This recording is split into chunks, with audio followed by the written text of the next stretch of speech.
function will be available. To access the meeting remotely, join from a PC, Mac, iPad, iPhone, or Android device using the URL that's on the agenda and on the website of the PAB. If you do not wish for your name to appear on the screen, use the drop-down menu and click on Rename to rename yourself to be anonymous. To request to speak, use the raise hand icon on the screen. To join by telephone, there's a telephone number on the agenda and on the PAB website, and enter the meeting code there as well. If you wish to comment during the public comment portion of the agenda, please press *9 and wait to be recognized. Be available to access the meeting remotely, join from a PC, Mac, iPad. Okay. Shall we do roll call? Yes. Calavita, I don't see her. I know she was having a problem getting on, so I do expect her to be here eventually. Board Member Chang? Yep. Board Member Harris will not be able to make it. Board Member Leftwich? Here. Board Member Levine? Here. Board Member Mizell? Here. Board Member Moore? Here. Board Member Owens, I don't see. And Board Member Ramsey. Here. Okay, we have quorum. Great. And let's move on to public comment. I have to share my screen for the timer. Let's see, who do we have on public comment? Well, we just have one member of the public right now, and okay, here she goes. Ms. Saganor. Hello. Thank you very much. I appreciate your putting the effort into having a special meeting to consider these regulations. I served as the non-voting public member on the subcommittee, so I know how hard your board members worked on this and how careful they were about what they've put forward for the full board to consider. I'd like to ask you, as you consider the various parts of the regulations, to consider hypotheticals. And this is something that we've seen the Berkeley Police Department do frequently in talking about what it is they need to have access to and the options they need to have. It's not based just on, well, here's what's likely to happen, but here's what could possibly happen and what we need to be able to do if such things were to happen, right? And so I understand that. And so, for instance, I don't take it personally that the police department, make sure that they have the ability to, kill me if necessary. It's not anything personal about me. It's not an intent.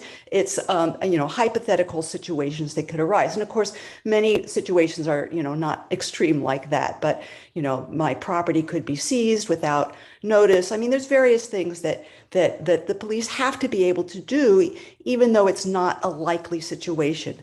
Similarly, when you're looking at the regulations and what the Police Accountability Board needs to be able to do to fulfill its role, no matter what the situation. There may be, terrible actors. It's unlikely. I don't think the police department has terrible actors. But if there are bad actors, if such a thing should arise, that you need to be able to deal with it. So do consider hypotheticals. So for instance, in the case of anonymous complaints, this is a point of issue. Now, of course, the police department, as you know, in their internal complaint process allows for anonymous complaints, but there's questions about should the public be able to put forward an anonymous complaint to the Police Accountability Board. Consider hypotheticals. There could be a situation where someone is basically closely acquainted with a police officer, perhaps a member of that person's family or a member of their household in some way, and really, really cannot at any stage risk their identity being known to the officer. But they have the evidence. They know that, in fact, that officer has been there is evidence of serious misconduct. There needs to be a way for the Police Accountability Board to deal with that kind of situation. Thank you so much. And I really appreciate your thoughtful and careful work on this. Thank you. I don't see any other attendees No. who are seeking to speak. Okay, great, thank you.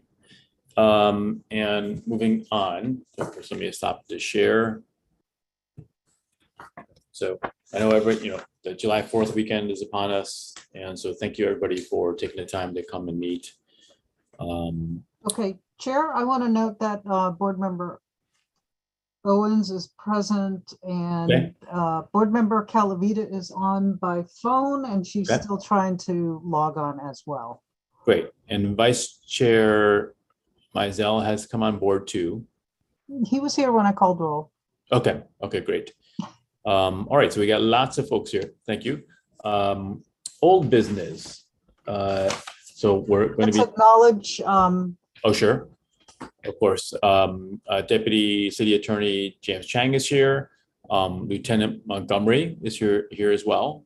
And those are our two visitors. Okay.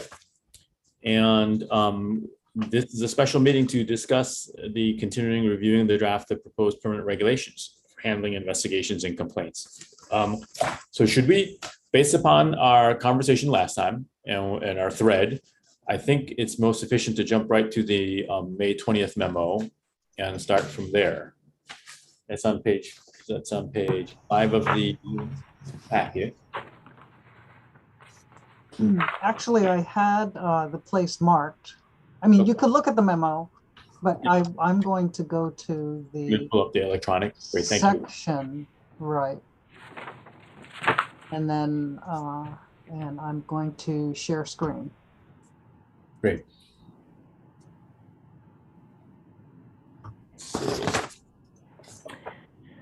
Were we on number 3 or were we on number 4? I know we talked about number 3, but did we finish? Oops. And Heather, it's marked. Let's make sure.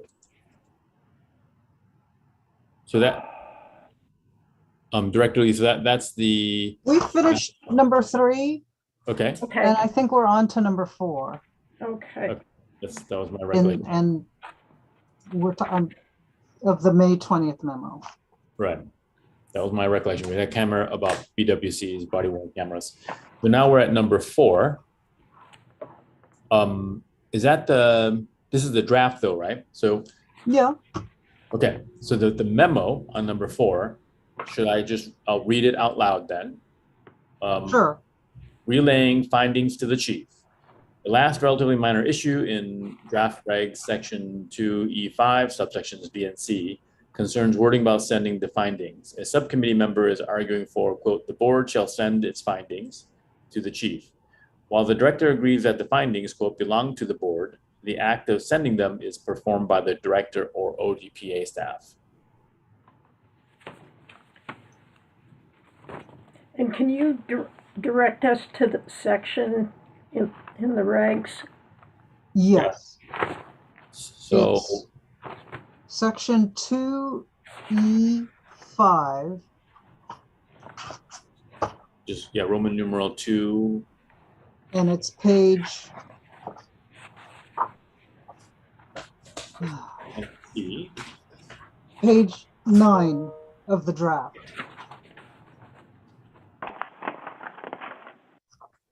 Which draft? Because now we've got a clean draft and the draft. The red line draft that I have up right now. Okay, is that different from the hard copy, Director Lee? Yes, it's the same as the hard copy, right? Yes, the Yeah, red line That hard we copy. got in the mail. But mine starts on page 7. No, you might be on the old one. Director Lee updated it Okay. based on our meeting last time. Yeah, no, I've got the new one, but Oh, It's showing on page 7 of the red line. It starts at page 7 on the red line, Director Lee, and page 6 is the end of the memo. So Oh, we should be. no, We should be on page 9 of the red line. let's double check that. So because it's section 5. but the red line starts on page 7 of the packet. Yeah, Oh, Yes, you're saying page 9 of, yeah, but I'm saying page 9 of the draft. okay, which is, let's see, page 9 of the draft is going to be page, 15 of the packet. that's right. Got it. 15 of the 15 of the packet, right, packet. Good. sorry. We're looking at B and C, right? Well, it's subsection 5. Yes, subsection 5B and C, yes. 5B and C. So B being, you can see there, if the director and the board agree on all proposed findings, none of the findings are sustained, and the board decides there is no need for a hearing. The board shall send its findings to the chief of police. C is, if the board modifies the director's findings, none of the findings are sustained, and the board decides there is no need for a hearing, the board shall send its findings to the chief of police. So I was the one that had made these changes Yes. or had suggested these changes. And it's looking at the charter amendment. So page 9 of the charter amendment, which is section 14H, if people have that handy. Fetch mine. It just says the director of police accountability shall present the results of their investigative findings and recommendations to the police accountability board, who shall make a recommendation to the chief of police regarding the specific complaint. And then on page 13 of the charter amendment, which is section 18J, it says if the board modifies or rejects the findings and recommendations of the director, it shall issue a written explanation for its decision and shall forward to the chief of police. So those two provisions make clear that the board is supposed to send along this decision. There's a little bit of ambiguity in the charter amendment because so that was 18J2. 18J1 is written in the passive voice, and it says, should the police accountability board agree with the findings and recommendations of the director of police accountability's findings and recommendations shall be submitted to the chief of police. And so I was suggesting, just to be consistent, that we say the board, because again, I don't personally like the passive voice. And then Director Lee pointed out that it's the director actually who physically sends the email. And I said, well, that's probably always the case though. So anyway, it's not a huge deal. I had just made this suggestion because I thought that's what, just to be consistent, I thought the charter amendment envisioned that the board send along its findings, but again, that not a huge deal, but that was my thinking. Okay. Chair, can you hear me? Yes, Yes. I can hear you. I'm sorry, I can't get on Zoom. I don't know what the heck is the problem, but anyway, I'm on the phone. How about we say the board shall send its findings via the director to the chief of police? So via the director will be added to comport with the charter in between findings and to the chief of police. What are thoughts there? I think that given what board member Leftwich is saying, is that I think that probably makes sense, that via the director. Yeah, that's fine. But I mean, maybe that's always what happens. I mean, I don't know. It sounds like Director Lee. Director Lee was saying that the director's always the one that does it. So maybe to be consistent, we should always say that. Or it could be that the chair, if it's just an email, that the chair transmits the board's findings. But Director Lee, do you think that's so typically it's the director transmitting to the chief of police, however, right? So is that necessary to have via the director in there? So there's no confusion? Well, first I'd like to point out that 18J has to do with after there's a hearing, and we're talking about after the F&R stage. Okay, so it's before, yeah, okay, I see. It's a different stage then. Right, so I don't think the charter compels this language necessarily. Okay, You know, it probably doesn't make a huge difference because the staff is always going to be the body that is going to do the administrative work on behalf of the board. So, whether it's sending interview notices to officers, sending things to the chief or to the city manager, or to the board. So, Okay, so like kind of functionally speaking, like procedurally speaking and substantively speaking, mhm. whether, I just want to make sure since you have the experience here, if the findings were sent by the chair versus by the director to the chief of police, is that any different from the director doing it versus the chair, in other words? It's different in that it's a little bit more work, and if time is of the essence and the chair is somehow unavailable, Right. and there could be problems. So I Okay. don't really feel comfortable saying the chair or having the chair do Okay. it. So the chair typically wouldn't do that, and that is my understanding. No. But then when we limit it to the director, does that imply any type of, whatever, like circumscribing of the authority of the board? Substantively speaking. Can I I don't say think something? so. I don't think so. Board Member Levine has her hand raised. Yeah, Levine? Yeah, I mean, just to cut to the chase, I don't think anybody cares about how it's transmitted. It's the content that's important. And if the board made a decision, then it's got to be composed by the board, even if it's transmitted by the director or the office of the director.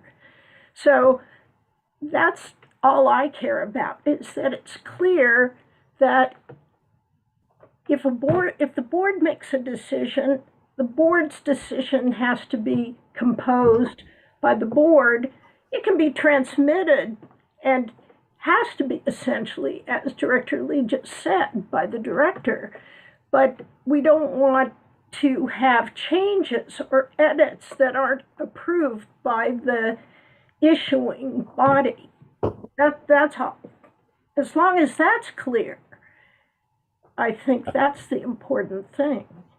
I think that's right. And that's the opinion I am. I just want to double check with Director Lee, who seems to be agreeing to that too, that there's no substantive difference and it has no impact on the discretionary authority or purview of the board versus the office of the director of the PAB.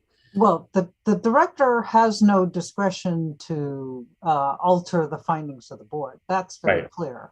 Yeah. So, Well, but I'm talking beyond the finding, because usually there are sentences and paragraphs that articulate the reasons, and those are important too. So if it's the director's duty, then it needs to be done by the director. If it's the board's duty, after hearing or after changing the recommended findings, it has to be, the language has to reflect the thoughts or what the board actually decided, the reasons.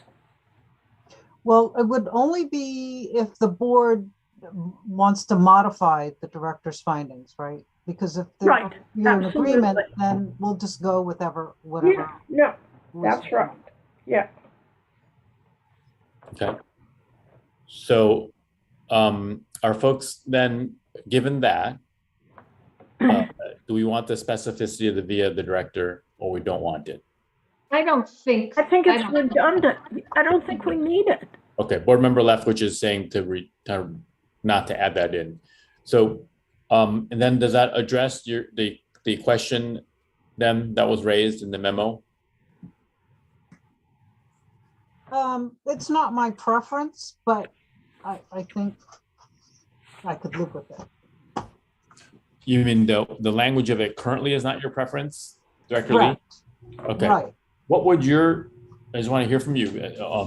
What would your edit be here if you had it? The board's findings shall be sent to the chief of police, which is in the passive voice, but I think Okay, this, the board's findings shall be sent to the Right. board's findings shall be sent to the chief of police. So you're that's what I have here in this, my comment.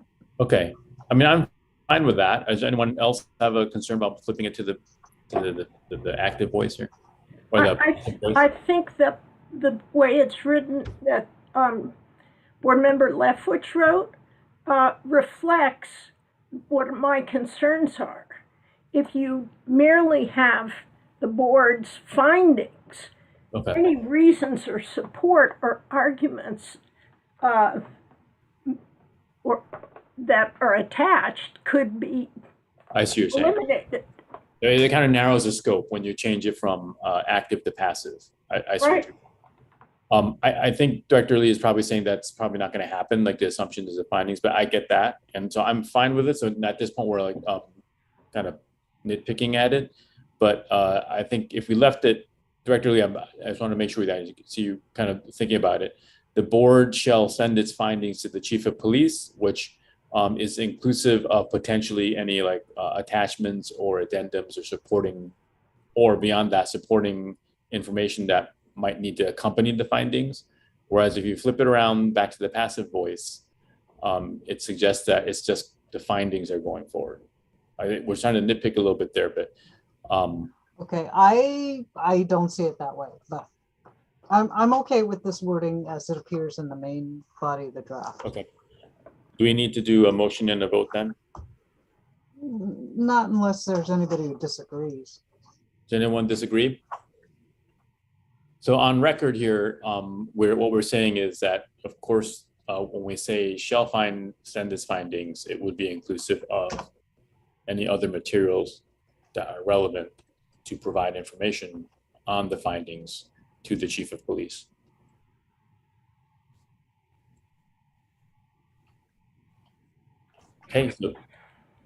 Okay, so we're going to leave this as is then?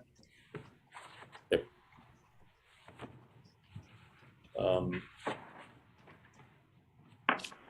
I'm just trying to go back to the memo. That takes care of 4.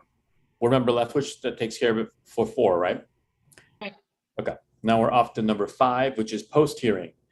If that's on page 6 again of your packet, if the hearing panel modifies DPA's FNR, following a hearing, if the hearing panel decides on findings that are different from the director's, the director writes them up and the hearing panel must approve or modify them.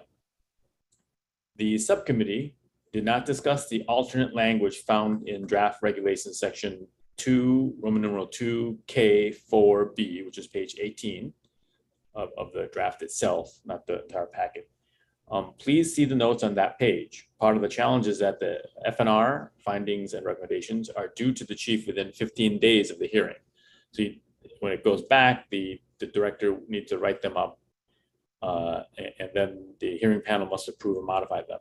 Is 15 days, Director Lee, has it been a situation where the director and or staff don't have enough time with 15 days to make those modifications? It can be a problem.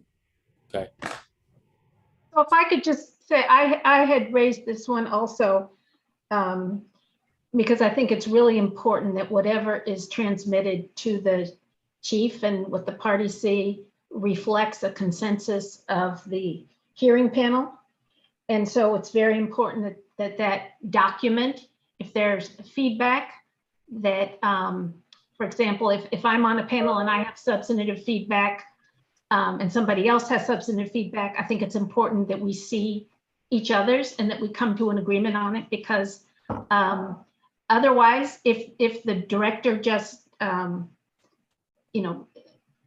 if the director is the recipient of the changes and we don't agree, we don't know what each other is saying, I don't feel like it's our, it's like a judge sitting on a panel of other judges and not seeing the ultimate decision. So I understand the concern about the timing. So I think that's a legitimate concern. But I think it's really important that there be agreement amongst the hearing panelists about what the ultimate decision says. Okay, thank you. That makes sense. And Board Member Owens has her hand raised, and Board Member Levine. So the challenge with this is if you have the director writes this up, I'm assuming the director is going to email it to the hearing panel members separately. If the hearing panel members respond back to it and they say something different, then how is the director supposed to let the rest of the hearing panel know? Because at that point, now you potentially in violation of the Brown Act, because you're kind of having potentially having like a meeting that's not public. So that's why the language I proposed said that the director shall reconvene the hearing panel. I think 15 days is tight to try to what happens if the director can't? So let me just ask that question. Yeah. What happens if they can't? Yeah, it's a better way to say. What if she just Director Lee, if you just didn't have the time for that? No, I'm asking Board Member Leftwich. Oh, I'm What sorry, Board happens Member if they Leftwich. can't? What's her proposal? If this is her idea, what's the proposal?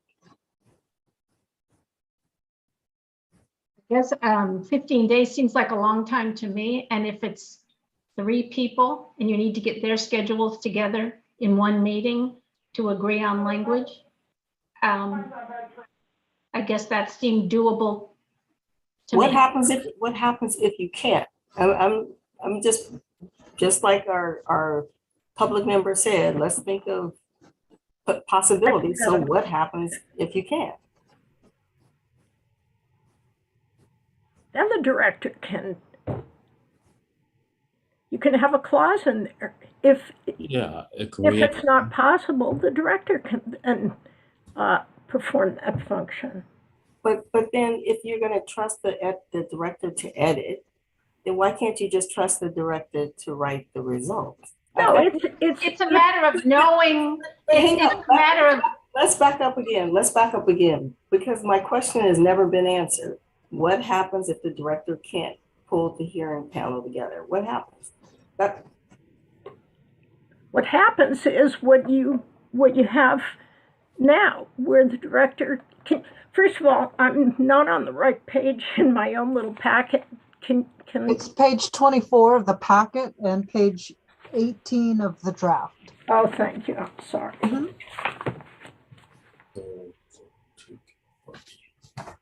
What if I guess the concern, and I hear what you're saying, my concern is that what if 2 panelists have diametrically opposed opinions on something? And I say it should in the hearing, wouldn't it? No, we haven't seen the document yet. So we get the document back, the draft from the director, and I say, I don't really think that accurately reflected what happened.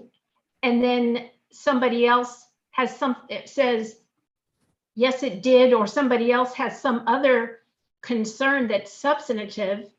I think it's important that it be discussed. I think that's a lot to put on the director to then act as a judge to decide what should be an opinion when 2 of the panelists possibly have diametrically opposed views on something. I think it's important for people to talk about it. And there are always deadlines for things. And I don't think on all of these we say, well, what if we don't meet the deadline?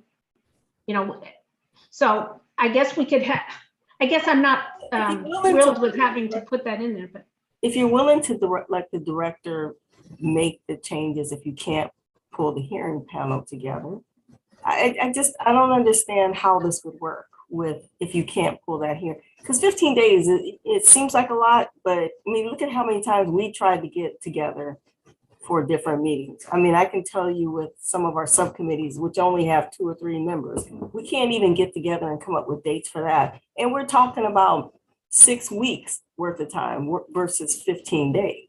So I can totally see that this will happen where the director can't pull together the hearing panel. So that's why I'm asking the question. Right. I mean, I guess part of it could be that if people go into a hearing understanding that the draft opinion will get it on X date, and please keep your schedule free, try to keep your schedule free, given the possibility that we may need to reconvene a meeting to discuss any substantive changes. If they aren't substantive, there isn't a meeting. It's only if it's something substantive, that we'll need to do that.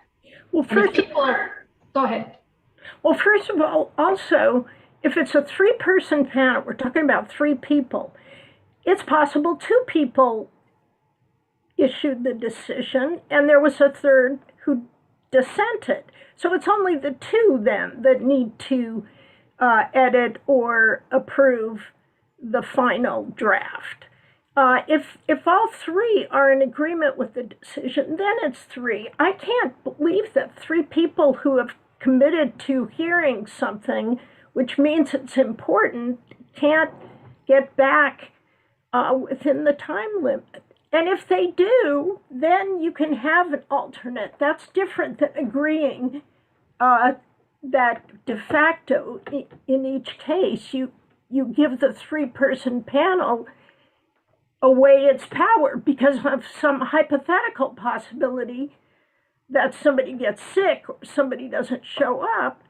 I mean, then you have a backup plan. That's acceptable and understandable, but you don't take away the duty of the panel to make the decision and to approve its articulation. I think you just need a clause in here. So, I think, Board Member Levine, if you were just to add a clause in there, where would you add it? What would you say? All right, give me a couple minutes. So just to read it out again, right now, B is at, if the board modifies or rejects the TPA's findings and recommendations, the director shall, if the hearing panel desires, reconvene the hearing panel within 10 days of the confidential hearing to review and approve the written findings draft prepared by the director, except as stated below. Well, one possibility also is to shorten the 10 days. I would ask Director Lee if that puts too great a burden on the director. So reconvene. No, it's within 10 days. So that's the maximum. I think that Sure. I or any other director would seek to reconvene the panel ASAP. Yeah. But 10 days is the maximum because if you're meeting on day 10, then you only have 5 days to actually finalize it, right? Right, right. Okay, that makes sense. Well, I think it may have to be in a sentence after. Oh, wait, excuse me. Let me see. So my proposed language was in the blue language.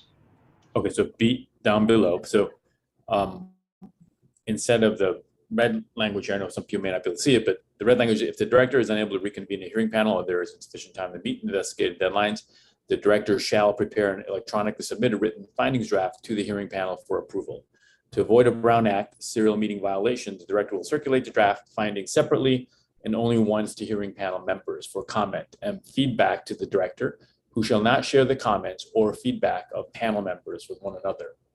And then Board Member Leftwich is suggesting a substitution of that language. That's correct. Okay. She's nodding her head. If the hearing panel modifies or rejects the director's findings and recommendations, the director shall prepare and electronically submit a written draft of the new findings and recommendations to the hearing panel.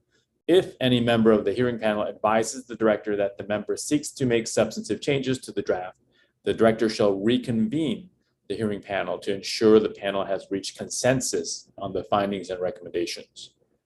And so all this must be done within, that was at the 15 days, right? And then the first paragraph there, the reconvening must happen outermost of 10 days, hopefully within a day or two, you try to kick it in. But let's say you push it out to 10 days and you have left 5 days. So imagine at the outermost, you have 5 days to do basically the B stuff down in the blue. So you have, you could have a weekend. Let's say it shaves that down to 3 days. So you could meet on the weekend, actually. There's no reason why you can't meet on the weekend. People don't really want to. That's challenging, right? But if you really had to, you could at least, there's no rule saying you can't meet on the weekend. That's correct. Yeah. Okay, we have two hands raised, Chair. Director, Board Member Ramsey has his hand raised while Board Member Levine is ruminating about the clause language. Yeah, I just have one question regarding Board Member Leftwich's language. It says if any member of the panel advises they want to make substantive changes, that could trigger a reconvening. It seems that it should only be a member of the majority. Yes. Yes, that's a good point. Yeah. I'm still not sure I agree with it, but in any event, at least that's Yeah. one change that I think. That's a good point. I'm sorry, can you say that again, Board Member Ramsey? I just said that the only person who should be able to trigger a reconvening of the hearing panel should be a member who's in the majority. Yeah. Okay. Thank you. Oh, we're gonna need to write that in then. That probably would be a good idea. How would we, let's start with that kind of ish low hanging fruit. Does that make sense? Wording If it any that member way? of the panel majority. Yeah, I think that makes sense. Or the hearing panel's majority. Do we need to put a possessive there? Or, I mean, I think it's think so. understandable. No, okay. Board Member Leftwich says no. I think that's fine. Okay, there's already two people saying that's not a big deal. Let's leave it that way. And then instead of that language B, Board Member And I would Levine- just say to ensure that the majority has reached consensus on the Right. final record. Right. And where would you make that change? Second, Second to the last, yeah. Oh, to ensure to ensure the more majority, That the panel majority. that the panel majority, okay, that's good. That the hearing panel majority or the panel, I you think that's okay? That's clear, isn't it? We Oh, don't yeah, have to say hearing Yeah, because you panel. have the hearing panel. Yeah, majority. just majority. Just leave it like that. That's great. Okay, so are people okay with this language, or Board Member Levine, are you still working on just a clause potentially? Well, I think a sentence, if you want to add, what do you do if you can't get the people? I don't know, it's sort of inferred from this. If you can't, you won't reconvene and you go with what the director edited. I think I think it may not be necessary. If it is, you could say, if, however, it is not possible to reconvene the panel, the draft of the director shall be submitted, or something like that. So you think something maybe much shorter than the blue language here?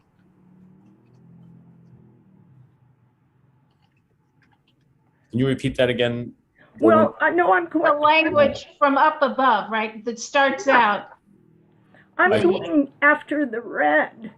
I'm adding the sentence after what Board Member Leftwich Oh, I see. wrote. Oh, you want to add a clause to after what Yeah, Board Member? because I'm trying to fix what Board Member Owens was concerned about. What if you can't get everybody together? Okay, And then you're back with the draft. okay. If however, and then we have a hand up with Board Member Calavita. If however, the hearing panel cannot be reconvened, the director shall submit. why would you not just make Board Member Leftwich's paragraph the first paragraph of the two? That's true. What do you guys think about that? Just I'm sorry, well, what was that? putting the blue Board Member Leftwich's paragraph as the first paragraph. Okay, that's fine. Well, these are alternate. It is. I paragraph mean, views. these are alternate, the red and the blue are alternate. All of the red above is an alternate to all of the blue. I see what you're saying. Okay, so Right. you weren't Right. adding a paragraph to the first paragraph of red. Okay, Right. I was a little confused that way too. Okay, so we're actually I'm substituting. asking a question though. Why would you not do that? Well, because I see. Not do what?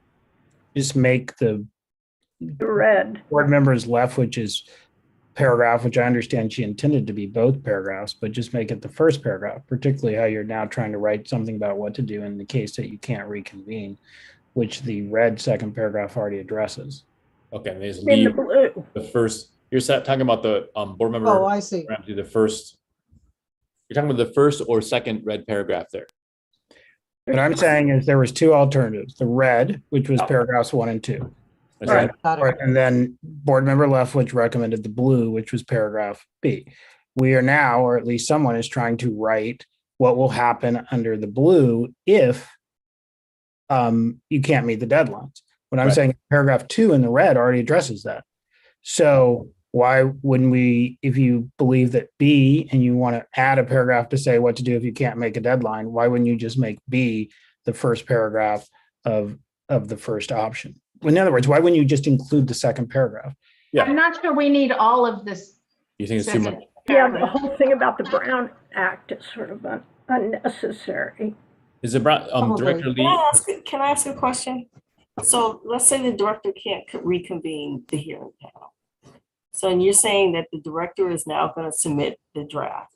So does that mean the director ignores the things that people thought was they needed to No, make? yeah. No, No, maybe we No. should The say, director is going to submit the draft. that's why I think it's a problem, because what if they're diametrically opposed substantive comments? Then the director's supposed to decide?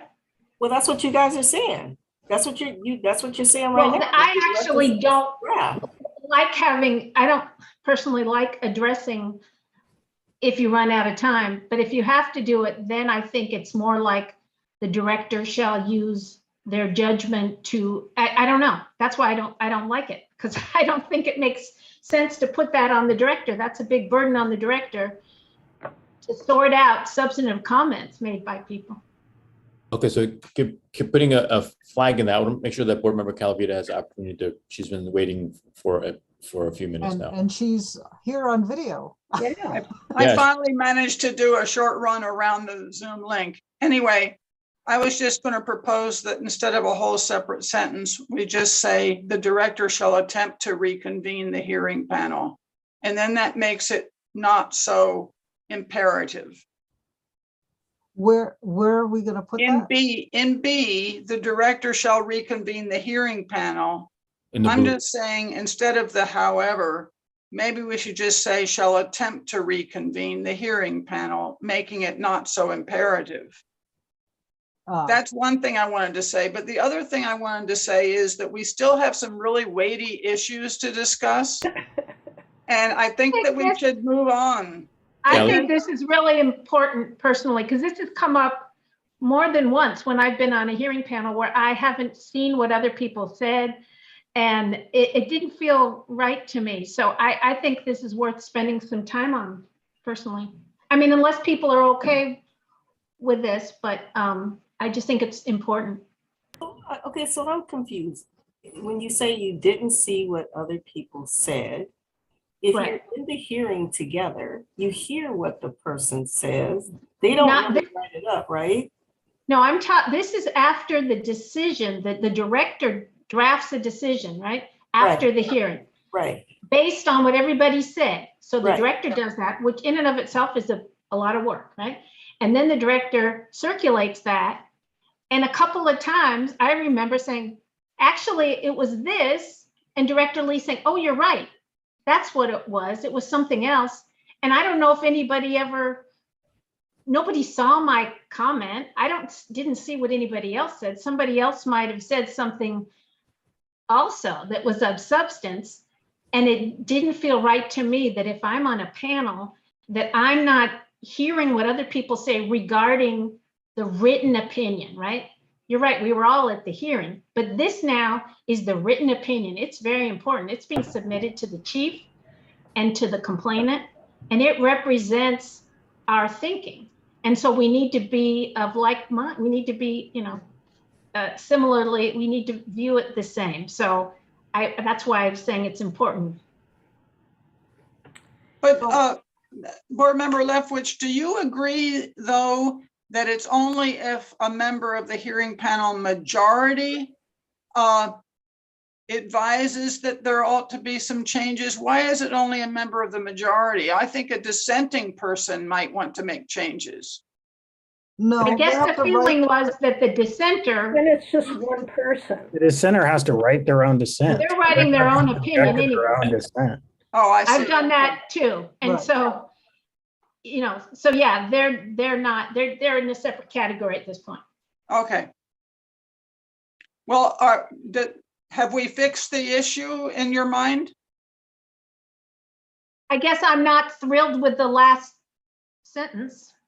So if, however, the hearing panel cannot be reconvened, the director shall prepare and submit the findings and recommendations. So how would we modify that? Board Member Levine? Can I just ask a basic question? As a lawyer, I've never experienced a 3-judge panel not being able to circulate their opinions and discuss them. Why is this the Brown Act? This is confidential. This is not a public hearing. The public can't be participating in any of these hearings. They're personnel matters. Yes, but they're still noticed, and the public has the opportunity. First of all, the public knows that you're having a confidential hearing. They they can, pardon me? That won't change. Right. They can still can know come that. speak at public comment, and then there has to be a report out after the meeting. So Yeah, but they can do that if we consult, because when we're deliberating, we can talk to each other. Why can't we share? And the public can't come. Why can't we share our draft opinions? And that's what judges do. Well, but judges aren't subject to the Brown Act. That's why. Yeah, but we're not when we're in confidential hearings. That's we not. are. Well, Board Member Levine, there's an agenda that goes out to the public that we are having a hearing. No, I understand that. Then you have to come It's a back. to the meeting, public and it's to a get meeting announced. within the meaning of the Brown Act. It's a meeting. So, All right, whatever. yeah. So I guess if we have to put in the last sentence, I personally wouldn't put anything. I would just assume that we're going to meet the deadline. But if everybody thinks, if the group here thinks that we need to address the scenario where the deadline can't be met, maybe it should be the director shall prepare and submit the findings and recommendations, including the substantive, by reconciling the substantive changes that were submitted. I don't know. We have to say something about that incorporating. So what if we said by reconciling? So first of all, Director Lee, I'm asking, is it appropriate for the director then to reconcile two opposing viewpoints or two viewpoints that are in counter position, if that's what happens, which is a hypothetical? Right. Well, I don't know what else that can be done. I mean, How is the director supposed to do that? I mean, that puts the director like a super judge. Right. I mean, which I'm not particularly comfortable with that, but okay. And so something has to happen. The language there, and Board Member Levine is noting that would be unusual, but we're trying to capture a circumstance that maybe could happen. We're trying to think about, what are the roles of the director versus the panel members here, and their relative authority to each other. So I'd rather just not include that, because I think it's an impossible scenario to put on the director. I think you should include it because it is possible. And I think that because you said this is important, I think you should include what should happen. Because if you don't and it happens, then what? You've got nothing to address it. So I think you need to include it. And I think you need to come up with something that's going to work. So Board Member Ramsey has his hand up. Yeah, can I make a motion? Because I'd like to at least try to get this going. I would move that we adopt the blue, in the interest of consensus here, the blue paragraph, the blue language, I'll call it, Board Member Leftwich as the first paragraph, and then keep the second paragraph of the red. I second that. Okay, are we going to do so before we do a vote on that, everyone understands what the motion is about. So the blue language and Board Member Ramsey, you're saying that the blue language without the additional red. I think without this, right? Right. I Correct. think they're inconsistent, though. Can I just say that? I think they're two alternates. That's my motion. I don't find them to Okay. be, so mutually exclusive. Okay. I think it gives the alternative of what to do if the board member is faced with the situation that they can't meet the deadlines. And I agree with Board Member Owens that we should lay out what is going to happen. We could. Okay. So so if you put those two together, and there's a motion on the floor, we just want to bear that in mind. You have the first blue: if the hearing panel modifies or rejects the director's findings and recommendations, the director shall prepare an electronic submitted written draft of the new findings and recommendations of the hearing panel. If any member of the hearing panel majority advises the director that the member seeks to make substantive changes to the draft, the director shall attempt to reconvene in the hearing panel to ensure the majority has reached consensus on the findings and recommendations. Then you jump to, if the director is unable to reconvene the hearing panel, or there is insufficient time to meet the investigative deadlines, the director shall prepare and electronically submit a written findings draft to the hearing panel for approval. And then there's a Brown Act serial meeting violation language for comment and feedback, et cetera.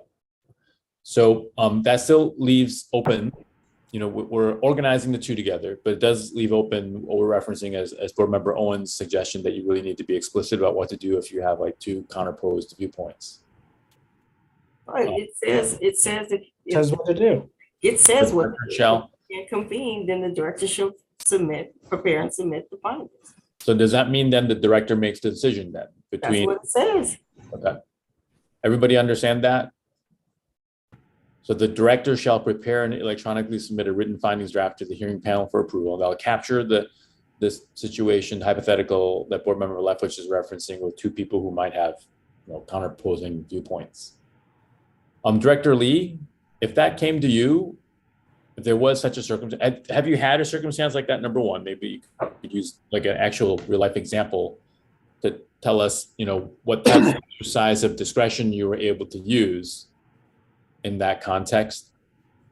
Well, we haven't had this arise under the Police Accountability Board, but as the PRC, we frequently did simply draft. In fact, we never reconvened the hearing panel. So this is an improvement over that. Okay. And because we only had 10 days to get everything in, I think, if I'm remembering correctly. Oh. So it was a common occurrence for us to take everything that the majority had said and write them up, send them out, request comments, get them back. There's no discussion among the BOI members, and then we would write it up and send it out. I'm sorry, say that last part again to make sure I understand. So you would. We'd circulate a draft. Right. Based on what was said during deliberations as to the board's reasons, the BOI's reasons for the finding. That would be sent out to each member of the board. They could not have a discussion with each other. They could comment on it and send it back to us. And then it was our job, staff's job, to reconcile it. As a practical matter, it was something that the investigator and I consulted on. So you still reconciled the different commentary feedback. It's just that you didn't reconvene in person again. Right. We Did get never did commentary. that. You got Which another. I think it's a great idea to reconvene. Mhm. I think that's the preferable way to handle it. But I also agree that there needs to be some fallback language for if it's not possible to do that, If it's not possible to reconvene. to reconvene. Okay, so what you have here with what the motion on the floor with, or there is insufficient time to meet the investigative deadlines, or is unable, then the director shall prepare and electronically submit a written findings draft. Doesn't that presume that if you're unable to reconvene, would that presume that you had an opportunity to check in for commentary from each person, just as you did under the PRC too, so you got some feedback? Or would you have to be more explicit about that? I'm sorry, I lost you there. So the language now that is on the floor with using Yes. this, if the director is unable to reconvene, would that still allow you to then do what you did before under the PRC, which is just ask for commentary? Right, that's what this says. Okay.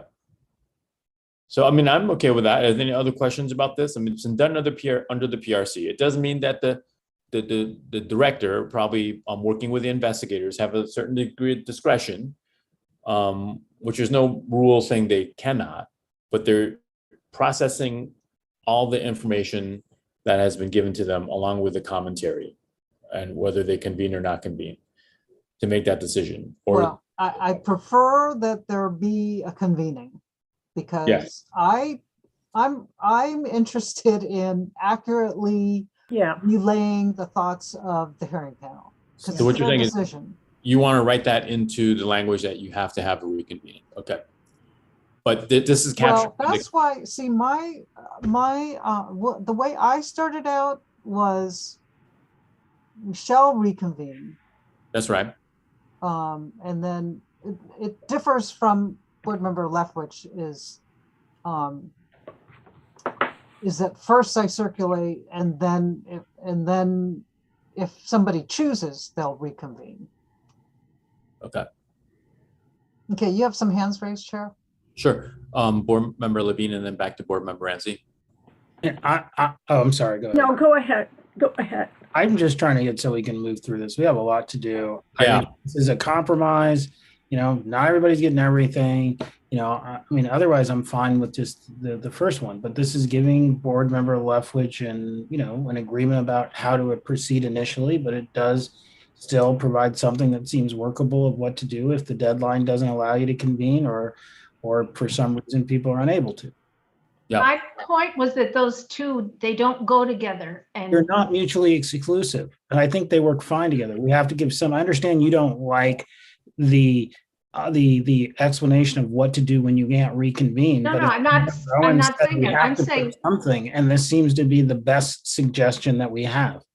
I'm saying the language is inconsistent. I agree. I'm fine with putting in the alternative language, but What this you- one's, Let's get a proposal to how to edit it.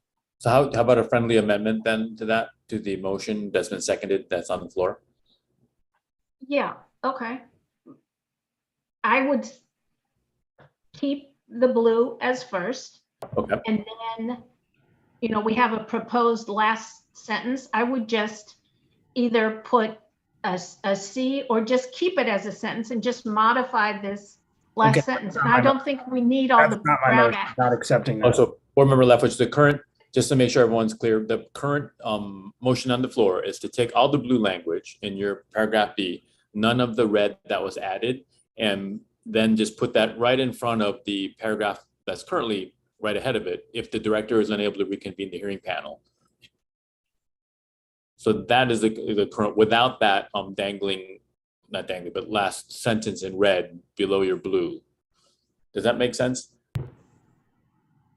I said that I thought we were having a discussion and asking for an amendment to that motion, but if that's the motion. No, I'm not asking for an amendment. What I was saying was I would be open to editing. You said there was some inconsistency between the two paragraphs that I suggested.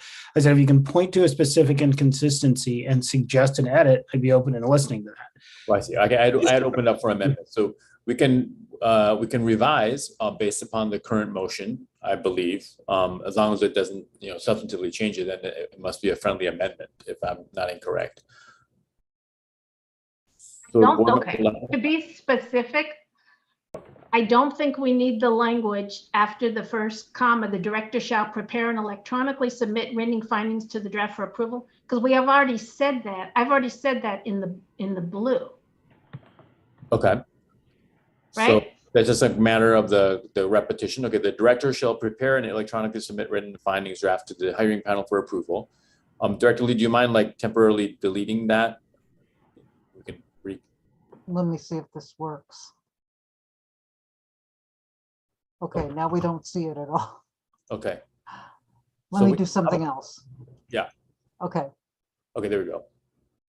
Strike through. Okay, so that's struck through now with the presumption that to clarify the language. Is there anything else that I think you said that there's something. Okay.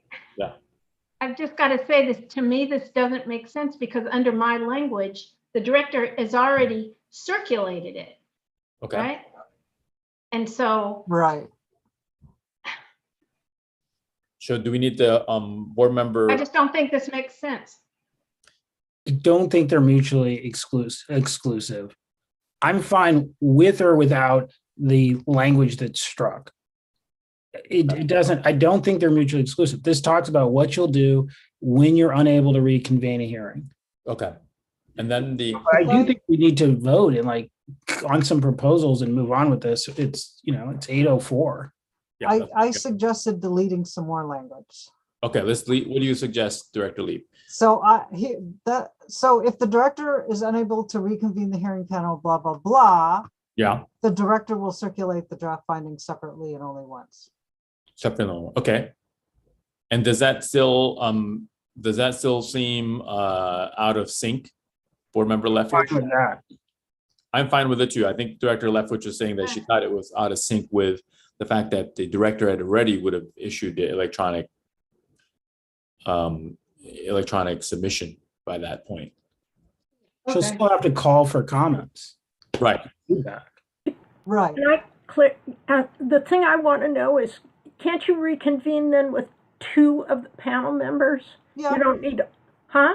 Oh, can you, well, As opposed to all 3. if the three are in agreement, then If they it's a really, 3, it should be all 3. the finding, the decision. all Right. 3. Yeah, then it's, well, can't it be 2 of the 3 if it? If it's just, you're saying it's just the 2 that are in Yeah, disagreement? because this narrows the possibility of having that problem. So can I jump in here? Can we just go with the way it's written right now? Because basically, if the director is unable to reconvene the hearing panel, the director is going to circulate the draft findings separately for comments and feedback, and she's not going to share it. And if the hearing panel modifies that and it's substantive, then she's going to try to reconvene. If she can't reconvene, then the director is going to prepare and submit the findings and recommendations. That's basically what this thing is saying. So, I mean, I'm starting to be with Board Member Ramsey. I think we're beating this thing to death. But I mean, ultimately what's happening is the director is going to send out the findings and recommendation, the written draft, asking for feedback. She's going to get that feedback. If there's anything major in that feedback, she's going to try to reconvene the hearing panel. Right. If she can't reconvene that hearing panel, she's going to write it up and submit it. It's as simple. Okay, we haven't said that though, shouldn't that, I mean. Just the way- asked to delete that. So, I mean, you just asked to delete that. And so, I didn't. I think we no, need to- not Board Member Orange. We just deleted the point that said that they would send out a revised draft. So, like, which one is it? So that deleted language Asking me? is referenced. No, not Board Member Owens. You didn't ask that. I'm saying Board Member Leftwich.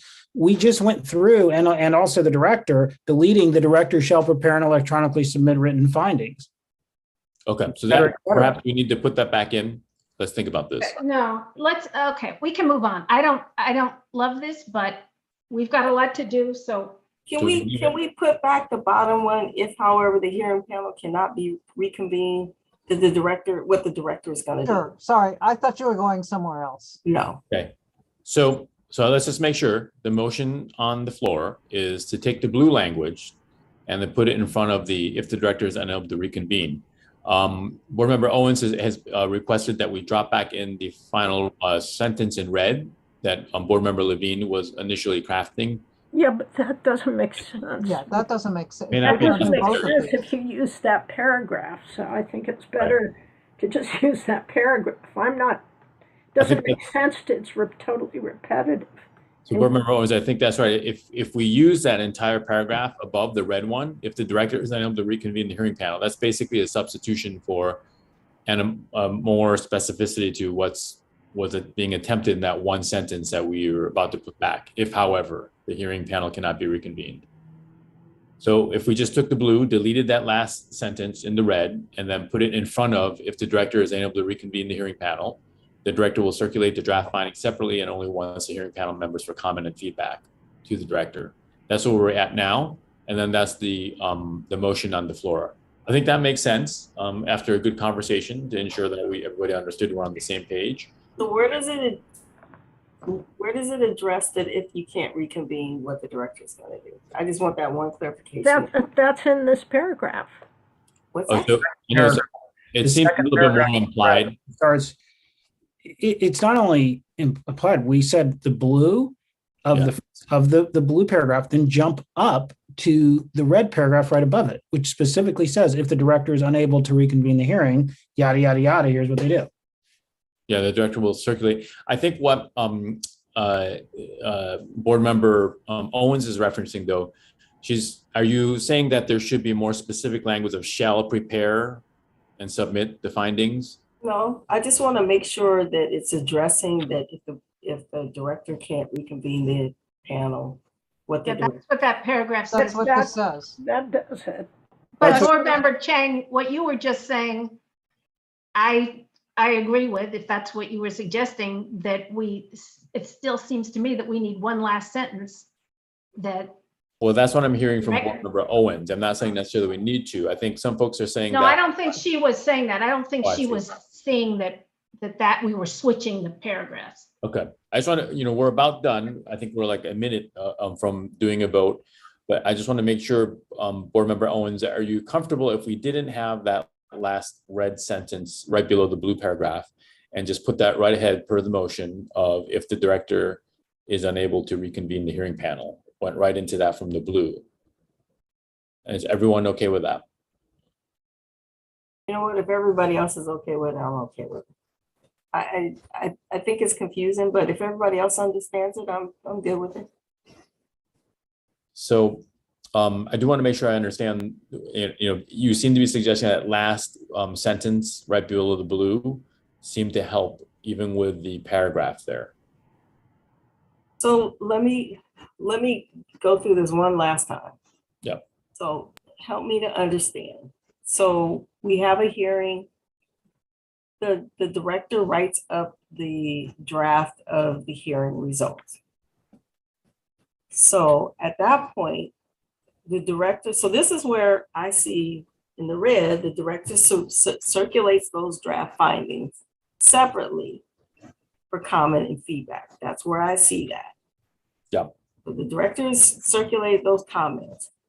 And then if a hearing panel member modifies or rejects that, then this is what I'm hearing. So you guys tell me if I'm wrong. Then one of the hearing panel members says, no, that's not what I wanted. Then the director will try to reconvene the hearing panel. But if the director can't reconvene the hearing panel, they're just gonna write up the draft and submit it. That's what, to me, this is what this is saying. And if you guys say that's what it's doing, then I'm good. I think it's saying we're starting with this, board member Owens. We're starting here. So the director's going to prepare a draft to send it to the hearing panel. If anybody on the hearing panel says, that's not quite right, then the director tries to reconvene the hearing panel to ensure there's a consensus. Right. And then we go up here.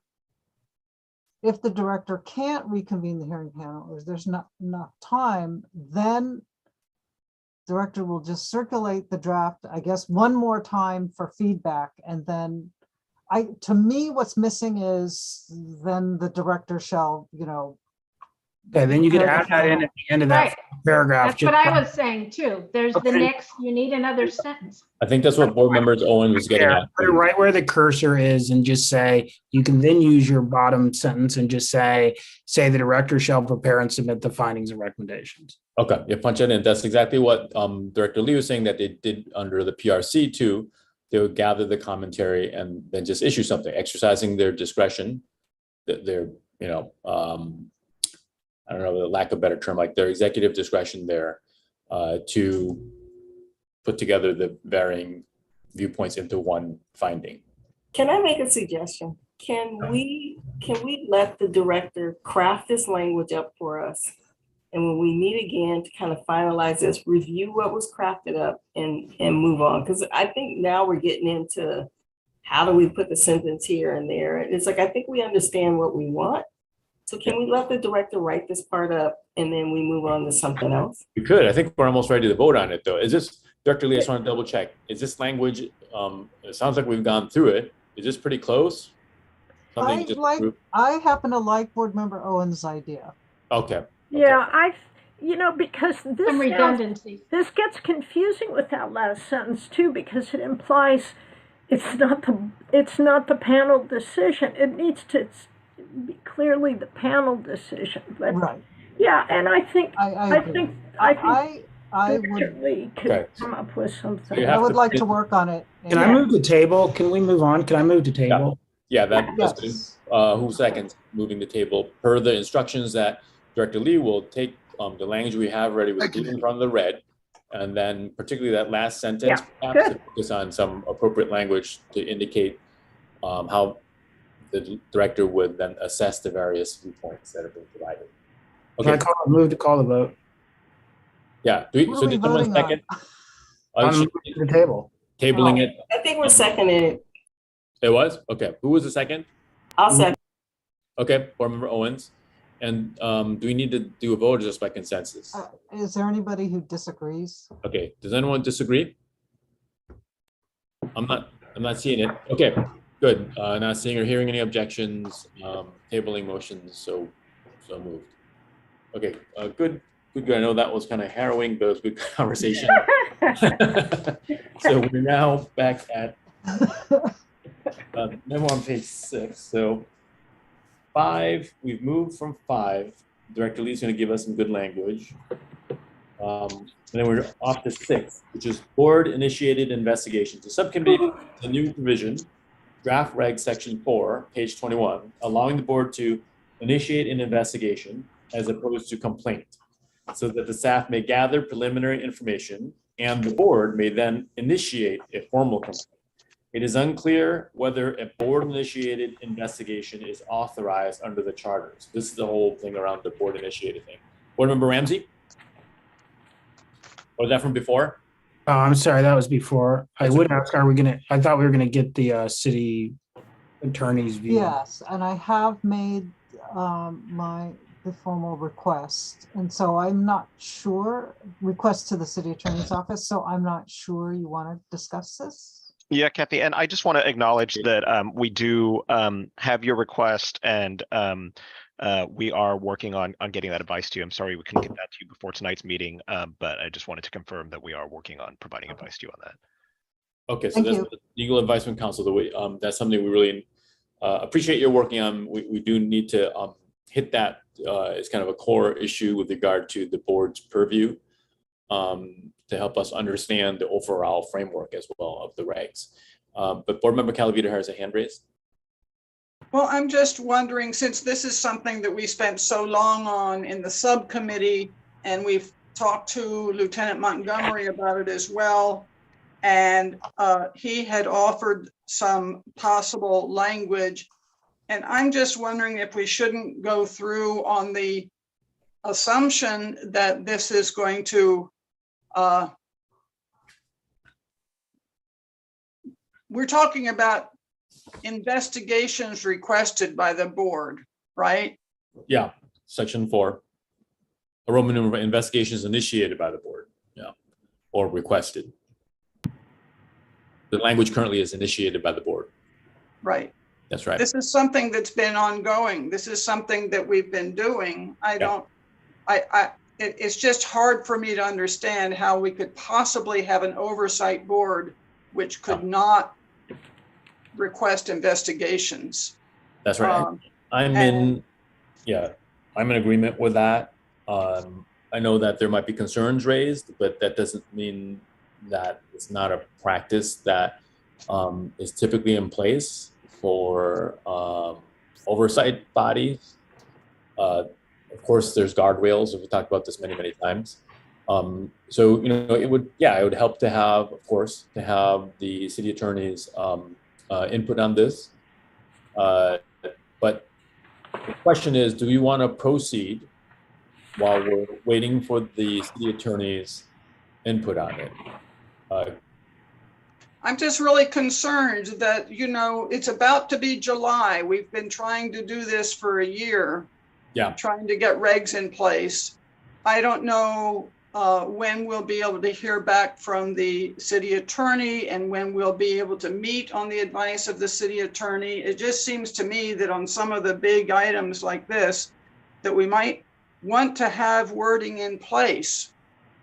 I think that's probably a good idea also, to have that wording in place now. And we have Lieutenant Montgomery with us. He's actually beaming in on his leave time, which is much appreciated, and he's on vacation, is much appreciated. We don't want to have folks keep coming in and missing the target here when we're actually talking about this. I want to make sure also that, so thank you, Board Member Calavita, that Board Member Owens, Board Member Ramsey, and Vice Chair Mizell. So right now we have a strong suggestion, which I agree with, to just hit the language here, since everybody's here, while we're awaiting further feedback. Board Member Owens. So I think this is one of the issues or provisions that Lieutenant Montgomery was going to come back to us with some feedback. So I kind of would like to hear what Lieutenant Montgomery, am I right that is this the one you were coming back to with some feedback? No? I believe so, and he's actually present too. I can't hear your head when you say it. Lieutenant Montgomery, can you hear us?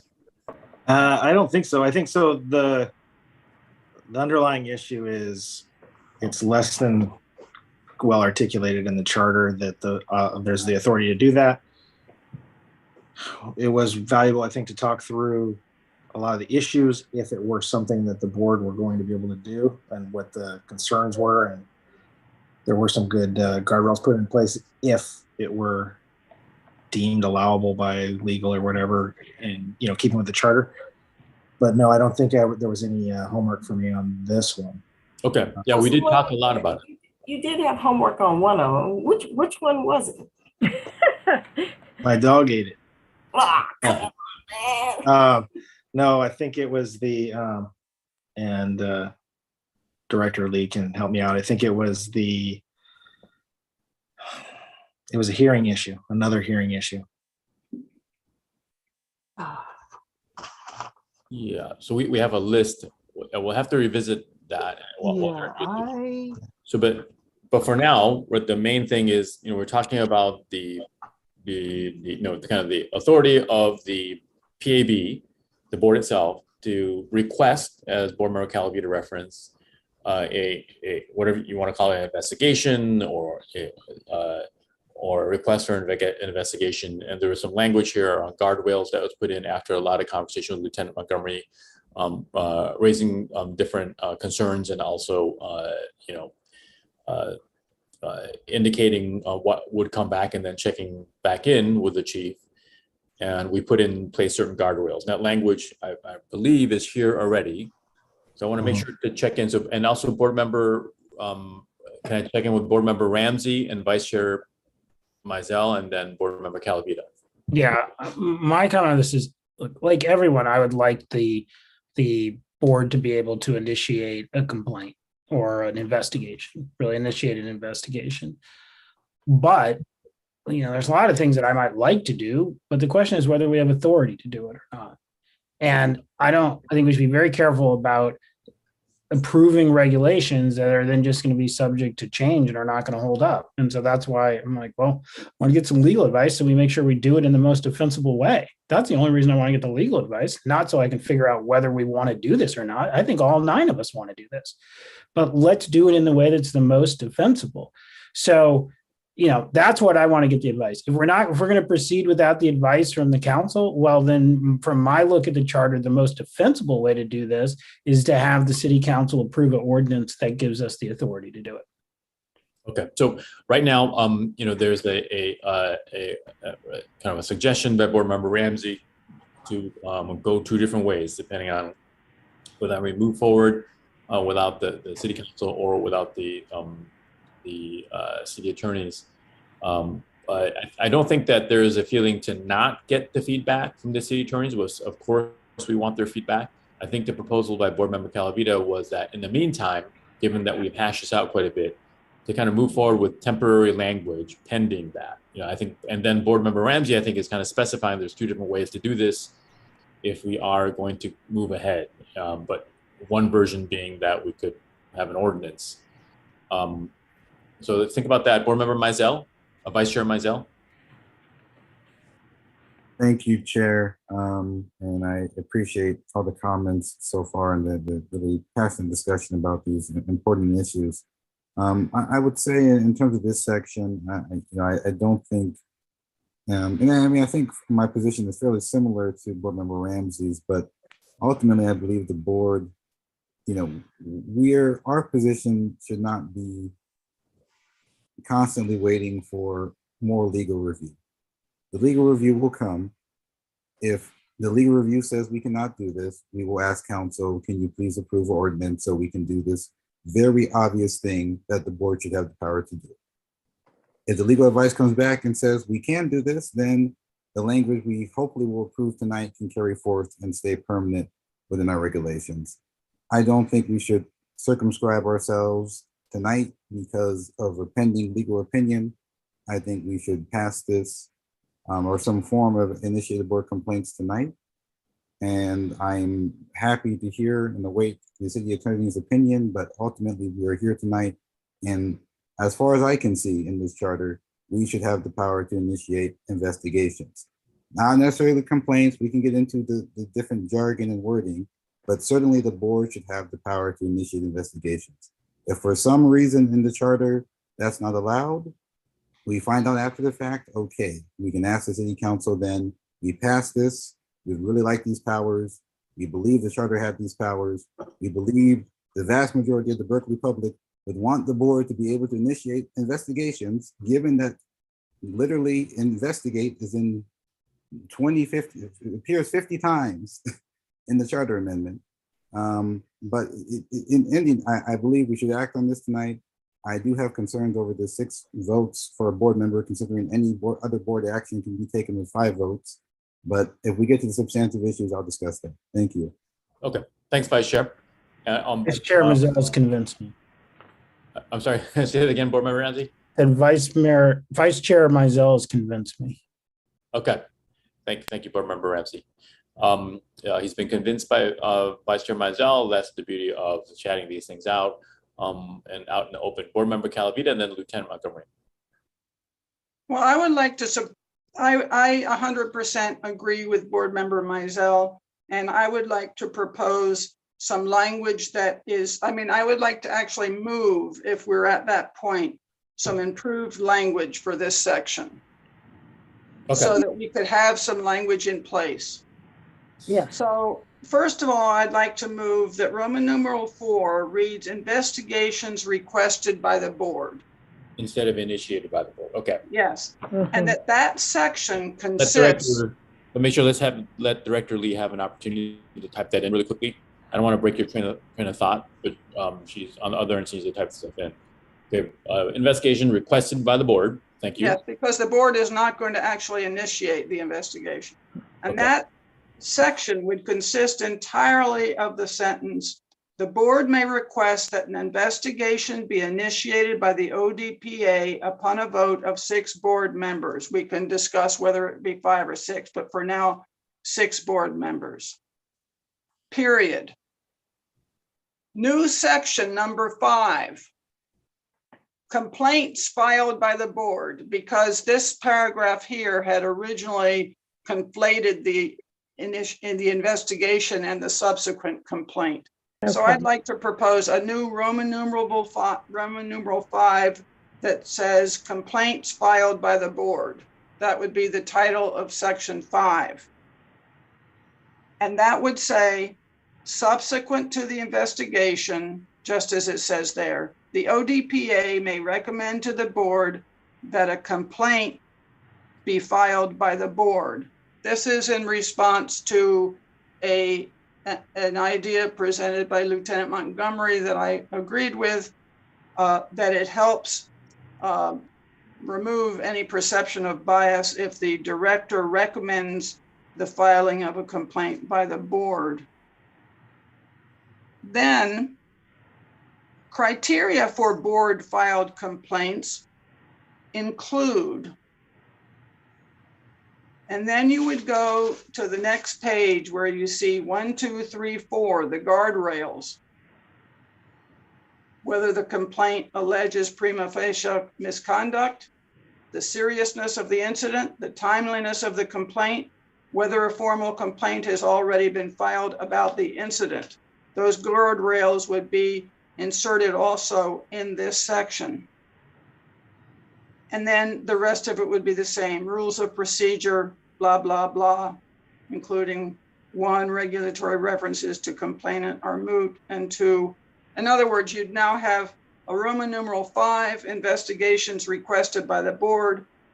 A Roman numeral 4, investigations requested by the board, and a new Roman numeral 5, complaints filed by the board, which would say subsequent to the investigation, the ODPA may recommend to the board that a complaint be filed by the board. Criteria for board filed complaints include those 4 guardrails that are listed on the next page. And then proceed as it was, rules of procedure, et cetera, et cetera. So that would be my motion. Okay, is there a second on that? First, does everyone understand that motion? Yes, but is part of what, does part of this need to be edited? Part of what? Part of what's on the screen. In other words, Director Lee got in the 4 guardrails, but yes. Does rules of procedure come right after that? Yes, rules of procedure for the complaint hearing, I guess you could say. Okay. Rules of procedure for the complaint hearing. Okay, so we do need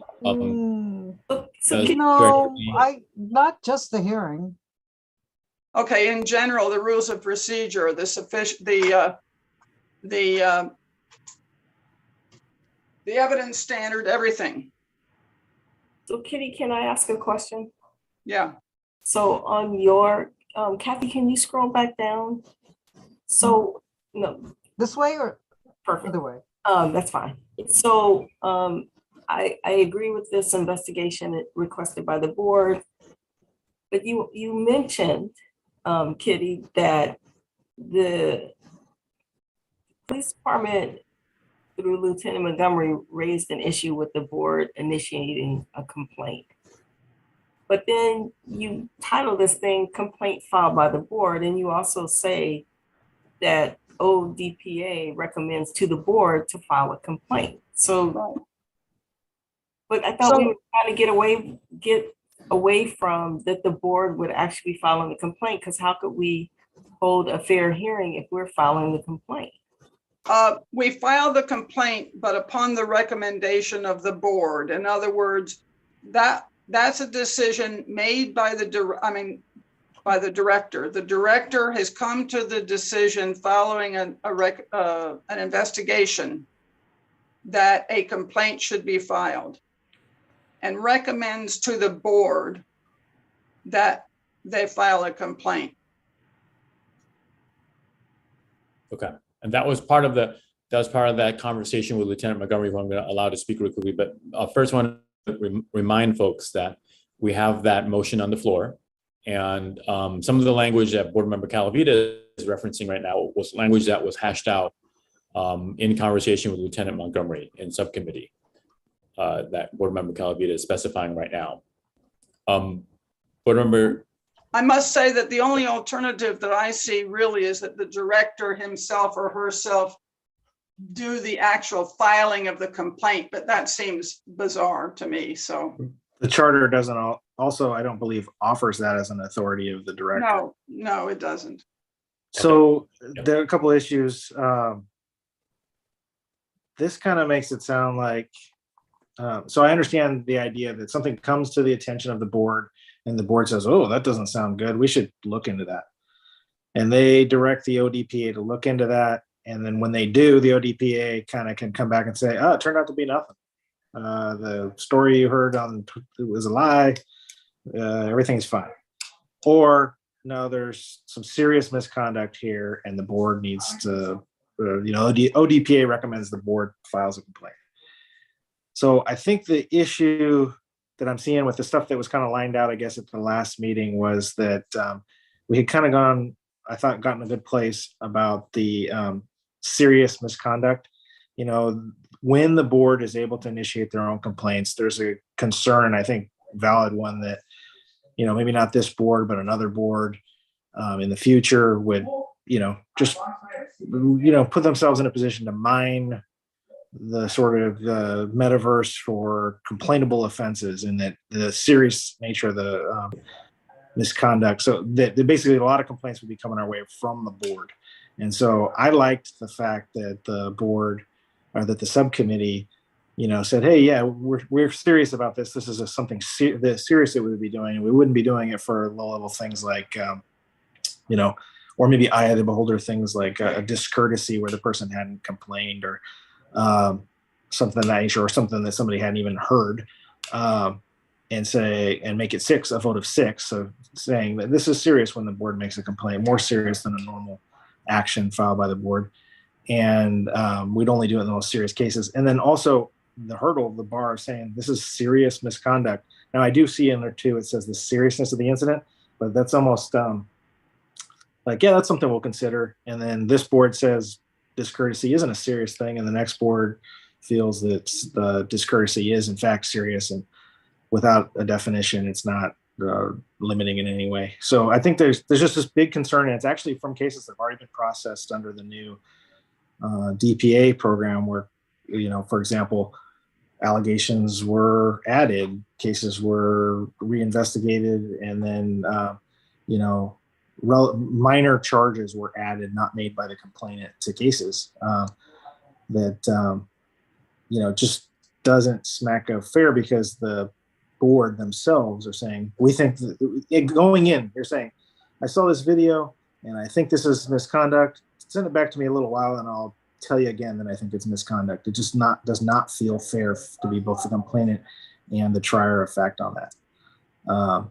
Especially if, like you said, it's prima facie, it's on its face. For example, in the case of discourtesy, if the board felt before they sent it to the ODPA that it was discourteous, they're going to feel that way when it comes back. And so it's just like saying we can watch videos and sustain complaints.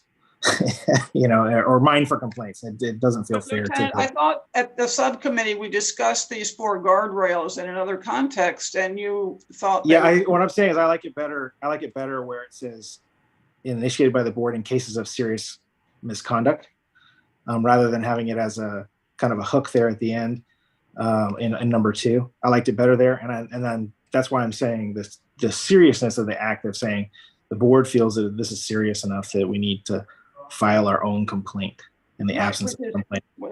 Which is, your concern was what we responded to by saying it would have to be voted by 6 board members to. That's right. I think that ups the ante a little bit, because it's like saying, hey, we're not doing this just willy-nilly, or vote a quorum. And you got to, the reason why I think we got into a better place on it is because there's a lot of concern about the potential for bias around the board being both the complainant and the trier. And so I think those things do go a distance to mitigate it. It's never going to completely mitigate it, but I think they do go towards mitigating that concern, that we're not going to have, there was a little procedure that we saw that you didn't do right, procedural complaint, or it should be in the case of serious misconduct that the board is initiating complaints. And so I liked it better when it was written like as a, higher up hurdle, as opposed to, we'll just consider, the seriousness of the complaint. Because like I said, different board might say those things are the, thing we're trying to tackle right now. And now that everything is serious.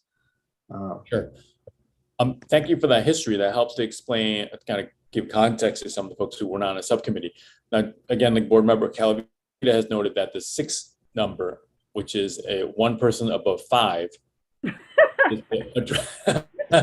is to address the seriousness. Yeah, and I'm hearing you that you prefer it with the serious misconduct, even with the 6 board members. So Vice Chair Mizell, you have a hand raised.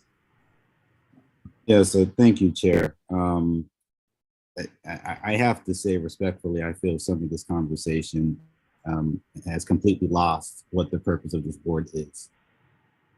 Our job is not to allow the police department or police union to tell us what is serious, what is not serious, what should be investigated, or what should not be investigated.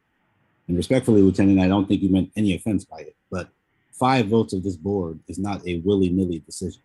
5 votes of this board is how we make literally that is the threshold to make every decision. And I would remind board members that in the charter, it says explicitly that a majority of appointed board members constitute a quorum to conduct business and take any action. So I would argue 6 violates that to begin with. I don't know why the number has been artificially increased to 6, as if that would fix a procedural concern, which seemingly stems from the board having any involvement in initiating an investigation. To me, the bottom line is this board's job is to look into these things and to see all the facts as they come through the investigation of the DPA. Judges, quite often, and I understand we are not judges, but we operate in a quasi-judicial role, often hear early evidence and make summary judgments. I know all the attorneys here are familiar and know more than me about this. Off of early evidence that has come to their attention, they make summary judgments, and then more evidence comes. And the decision may very well change, and the final decision may have nothing to do with the initial judgment. In the board's case, we're not even making an initial judgment. We're simply initiating an investigation, of which we've already now placed 4 different guardrails on, and to me, erroneously placed a 6 board member number, which I guess, again, that doesn't fix. If the procedural concern is, oh, the board is going to be biased and we're going to go search out every possible thing that any BPD officer has ever done, and then we're going to all put them up for the board to investigate. That doesn't fix the procedural issue. In fact, it fundamentally undermines the power of the board. It undermines the charter. So to me, it clearly needs to go back to a majority of the appointed board members, which would be 5, like every other possible action the board has ever done or ever will do will require. And I don't think we should be so mired in considering every possible facet of what an officer may think about an investigation. They have obviously many protections and many of laws which we are bound to respect, and I understand that, and I understand our obligations, but we have our obligations too. That's right. Can I respond? So hang on a second. I want to add to I did not ask for a response, Lieutenant. So, I'm just telling you the facts of the charter. If I can respond, Chair. But, yeah, Lieutenant Montgomery, I'll let you respond in 1 second. I want to put this in context and also just kind of frame this out a bit further. So Vice Chair Mizell, thank you for adding in your concern around in particular the 5 versus 6 board members, which is something, this is why we're having this conversation. And if everyone can remember also that we're waiting for the city attorney's feedback on this as well. I think, what we're trying to do here is to reflect a real practice that's already in place, as Vice Chair Mizell notes in court procedure with pretrial practices of summary judgment, et cetera, but also, as I've noted previously, which I think is analogous and relevant here, other federal agencies that conduct investigations of compliance do also have similar types of directed investigations and oversight. The Department of Justice does that with law enforcement across the country, and they can open up their own investigations when there's concerns raised. These are based upon fact gathering, and there's guardrails around it. You don't just pull up the National Enquirer and open up an investigation, of course. There are factual sufficiency, timeframes, et cetera. So there's a lot of guardrails there. And yes, it's also important to remember that with officers, there's also the POBRA is in place too.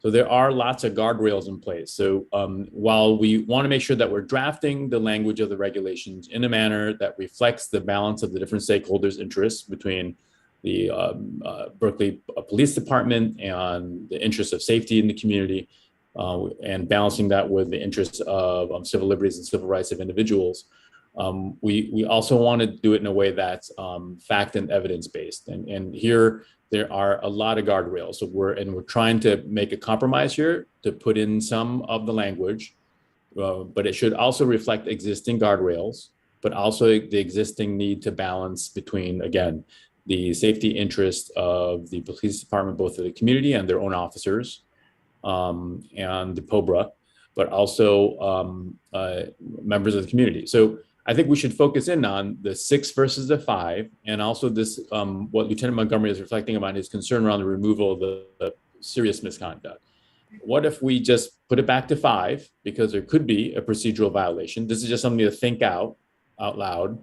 And I want to check the time. It is 8:44. You were going to let me respond, yes, Chair? That's right. I'm going to let you respond in 1 second. So I want you to kind of think about this, and then Lieutenant Montgomery is going to respond too. Think about potentially shifting it back to 5 so we don't have some a kind of procedural or substantive violation of the charter. But then also think about potentially putting back potential serious misconduct. Lieutenant Montgomery? So I think your point about the 6 is well taken. I think it is, largely symbolic to the people involved in this process, because as you know, these are the reason, and we had a lot of good discussions in the subcommittee about the reason for separation of powers, the reason that the charter envisions and specifically explicitly states that the DP has certain powers and that the PAB has different powers is because there are certain balances there, and there is no explicit, in my opinion, and we'll find out from legal, ultimately laying out of these authorities for the PAB.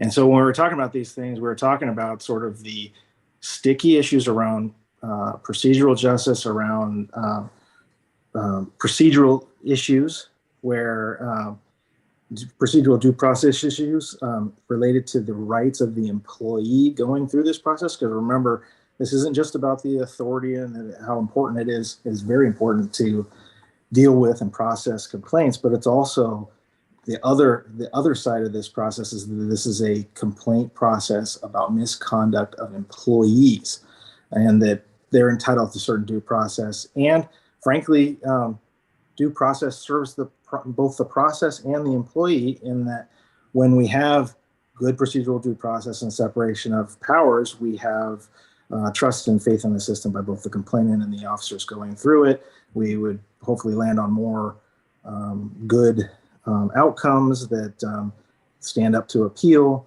We would not violate the rights of the employee and their due process under POBRA or just as an employee in the state of California. So there's a lot of reasons to really respect the ability to have authority and limit our own authority, and say, hey, you know what, we don't,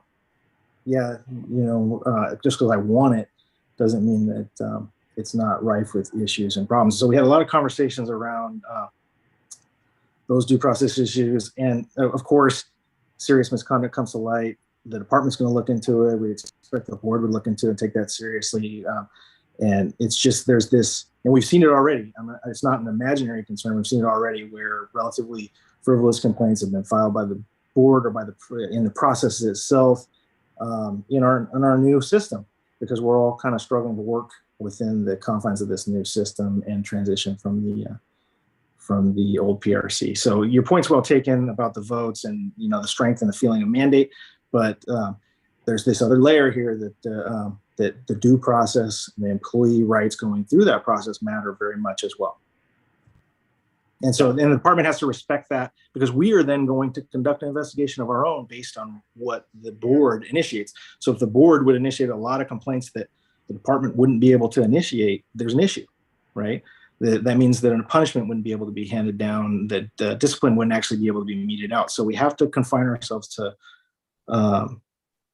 to what's possible given the rest of the system, not just the very important aspect of the system of dealing with a very important aspect of citizens being able to file complaints and misconduct being able to be addressed, if that makes sense. It's not about the feelings of the officers per se. It's about their rights in the process as well. Yeah, that's well taken, and there are substantive rights we have to be aware of as we're hashing out this language. And I think Vice Chair Mizell, what I'm hearing from him is just concern that we went too overboard, particularly with the 5 versus 6. And I'm hearing from Lieutenant Montgomery, we probably have to be careful about that. And that's what I realized when Vice Chair Mizell raised that. If it's in the charter at 5, we put it at 6, that may be a substantive problem. No, I think that's a fair point. I just wanted to call it that it's not just about feelings, and I'm not here representing the union. I'm here representing the department. Although I can give you some insight into how officers will experience the system in terms of fairness and procedural due process or procedural justice, I can give you a sense of that, but I'm not here representing the union. No, but it's an important reflection, however. So thank you very much for that feedback. And then I want to make sure, so our time is moving along, and it's Board Member Calavita and Board Member Levine. Vice Chair Mizell, I'll loop back to you. I think you left your hand up, but if you want to. No, I put it back up, Chair. If I could be brief. No, I hear what Lieutenant Montgomery has said. I appreciate his recognition on the 6 to 5. That would be simply a violation of the charter, pretty clearly. And again, I'm not in disagreement that there should be some criteria that the board considers. So I think we both agree on that. I would say that look, as you said, you do not represent the union. The union will speak for themselves once that time comes, regardless of anything we do or discuss tonight. The union will come and speak for themselves. And we will hear them when they come, and we will hear from our attorneys when they come, and we will have that discussion at that time. Right now, this number has to change to 5. If not, we are violating the charter. And for some reason, we can in our position to acquiesce for some weird reason. Seems like we're all in agreement on there. And lastly, again, I just stress the board members that we should not be weakening the charter. We should not be weakening our authority. Not because we are super important, not because of any of that, but because I'd argue we have very little authority. We have very little authority in the ultimate processes of the city and the ultimate disciplinary processes of officers in the city. They have their due process rights, of course. If the board makes some rash decision, they will, of course, appeal, as is their right. They will, of course, go to the ALJ, which is their right. They will almost certainly, if we have made just rash decisions, get an appeal that is favorable, which is their right. If that does not work out, I believe they can also go to the Alameda County Courthouse and appeal there, which would be their right. And ultimately, this board is not here to make rash decisions, but this board is here to investigate meaningful complaints that happen in the city of Berkeley, alleging possible misconduct against Berkeley police officers. I think that is really the bottom line. Thank you. Those are all good points. I appreciate those. Board Member Calavita and Board Member Levine. So I'd like to revise my motion to state 5 board members instead of 6. That's one thing. In addition, I'd like to say that if this board would not have the authority to initiate investigations, we would probably be one of the few oversight boards in the state not to be able to do that. It would be, I think, highly unusual and not consistent with NACO's best practices. Finally, I want to say I don't really understand Lieutenant Montgomery's statement that PAB has filed some frivolous complaints, because to my knowledge, we have not yet filed any complaints. So I don't understand, unless he's talking about amending some of the complaint forms to. I am, and that's probably frivolous is probably a strong characterization. What I mean to convey is that the officers involved did not feel that that was fair. They felt that it was relatively minor and shouldn't have been filed. But that Okay. All right, but that ultimately is going to play out, like Mizell is saying, it's going to play out in the form of appeal. Just want to bring it to your attention that the board, the PAB, had no role in any of that. Okay, that's a really important reminder. And with that, and there's no PAB complaints in that sense, and also that just a reminder that there is a lot of due process in place, and that is the point of the PAB, and that's the point of engaging with Lieutenant Montgomery. It's due process that is there in place for officers. It's also in place for the city, the public, in our role as a public oversight commission. This is why we're talking about this now and hashing these things out. Okay, I think Board Member Calavita, do you still have your hand raised or? No, I'm finished. Okay, so where are we at then on this language? So we moved So yeah. It's been fixed to, I mean, my motion would be to accept this language as Director Lee has fixed it on the screen. Okay. And in anticipation of a recommendation from our city attorney. And if the city attorney recommends that we do not have this authority, that we then go to city council and ask for an ordinance giving us this authority. But in the meantime, I would propose that we adopt this language. Okay, great. Is there a second here? If I may, I think you're going to want to leave the word informal out of number 1. I think that refers to a different process. Okay, let's take a look. Whether the informal complaint legend. Okay. Board Member Calavita, was there something that was left over there, or Yes, thank you. That was because it was cut and paste from a later section. Okay, thanks for catching that, Lieutenant Montgomery. That's from him being on our number 1. That's right. Number 1. Number 1, remove Just the informal gets removed. Yeah. Okay, so there it is. And before we do someone do a motion seconding it, Board Member Leftwich. Just another minor thing, since this is a separate section under 5, I thought we might want to say subsequent to an investigation pursuant to section 4. Okay, what do you guys think? Just a short pursuant to section 4 right after investigation comma at the top. That sounds good. Okay, great. Thank you, Director Lee. So pursuant to section 4. Okay. So I don't think, do we need a period there, Director Lee, or you had a period after section, Well, period, comma? I don't know. I'm not sure about you think there should be a period and then a comma? Not a big deal, but. No, just a comma. Okay, just a comma, I think. Okay, what about the second on the motion then with these changes? And Board Member Calavita, you're okay with these changes, right? I heard you say yes. Yes. Okay. I'm sorry. Who was the seconder? Hasn't been yet. So who's going to second it? I'll second it. Great. Board Member Levina seconded. Are there any objections? I'm not. Can we see just the part below? Sure. Board Member Ramsey wants to take a quick look at the part below. So. I'm sorry. Can you go back now to? Oh, that's good. Sorry. So rules of procedure, parenthetical, including but not limited to the sufficiency of the complaint, and parenthetical, shall follow those set out for formal complaints initiated by aggrieved parties or percipient witnesses of alleged police conduct. 2 exceptions to this general principle apply. Number 1, regulatory references to quote unquote complainant are moot. Number 2, only subject officers, their representatives and witnesses shall be interviewed and testify.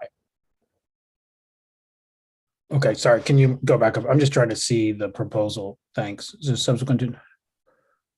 Subsequent to an investigation pursuant to section 4, The ODPA may recommend to the board that a complaint be filed by the board.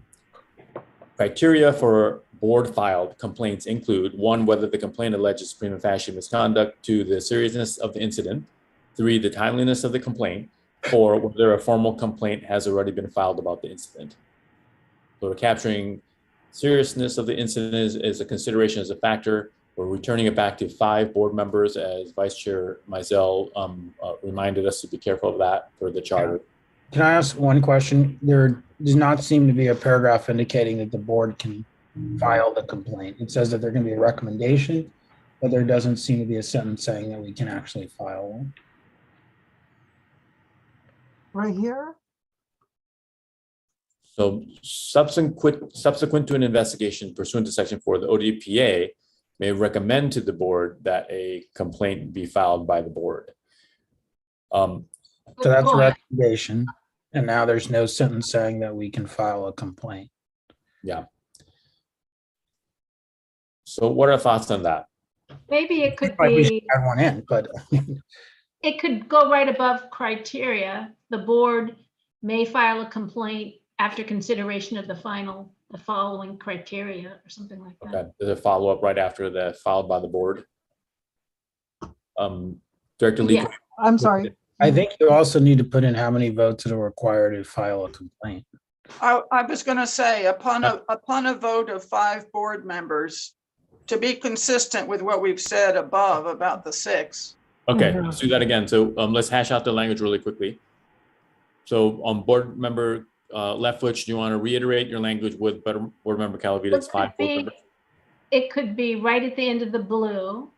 We could say the board, upon a vote of 6, or no, yeah, On board 5.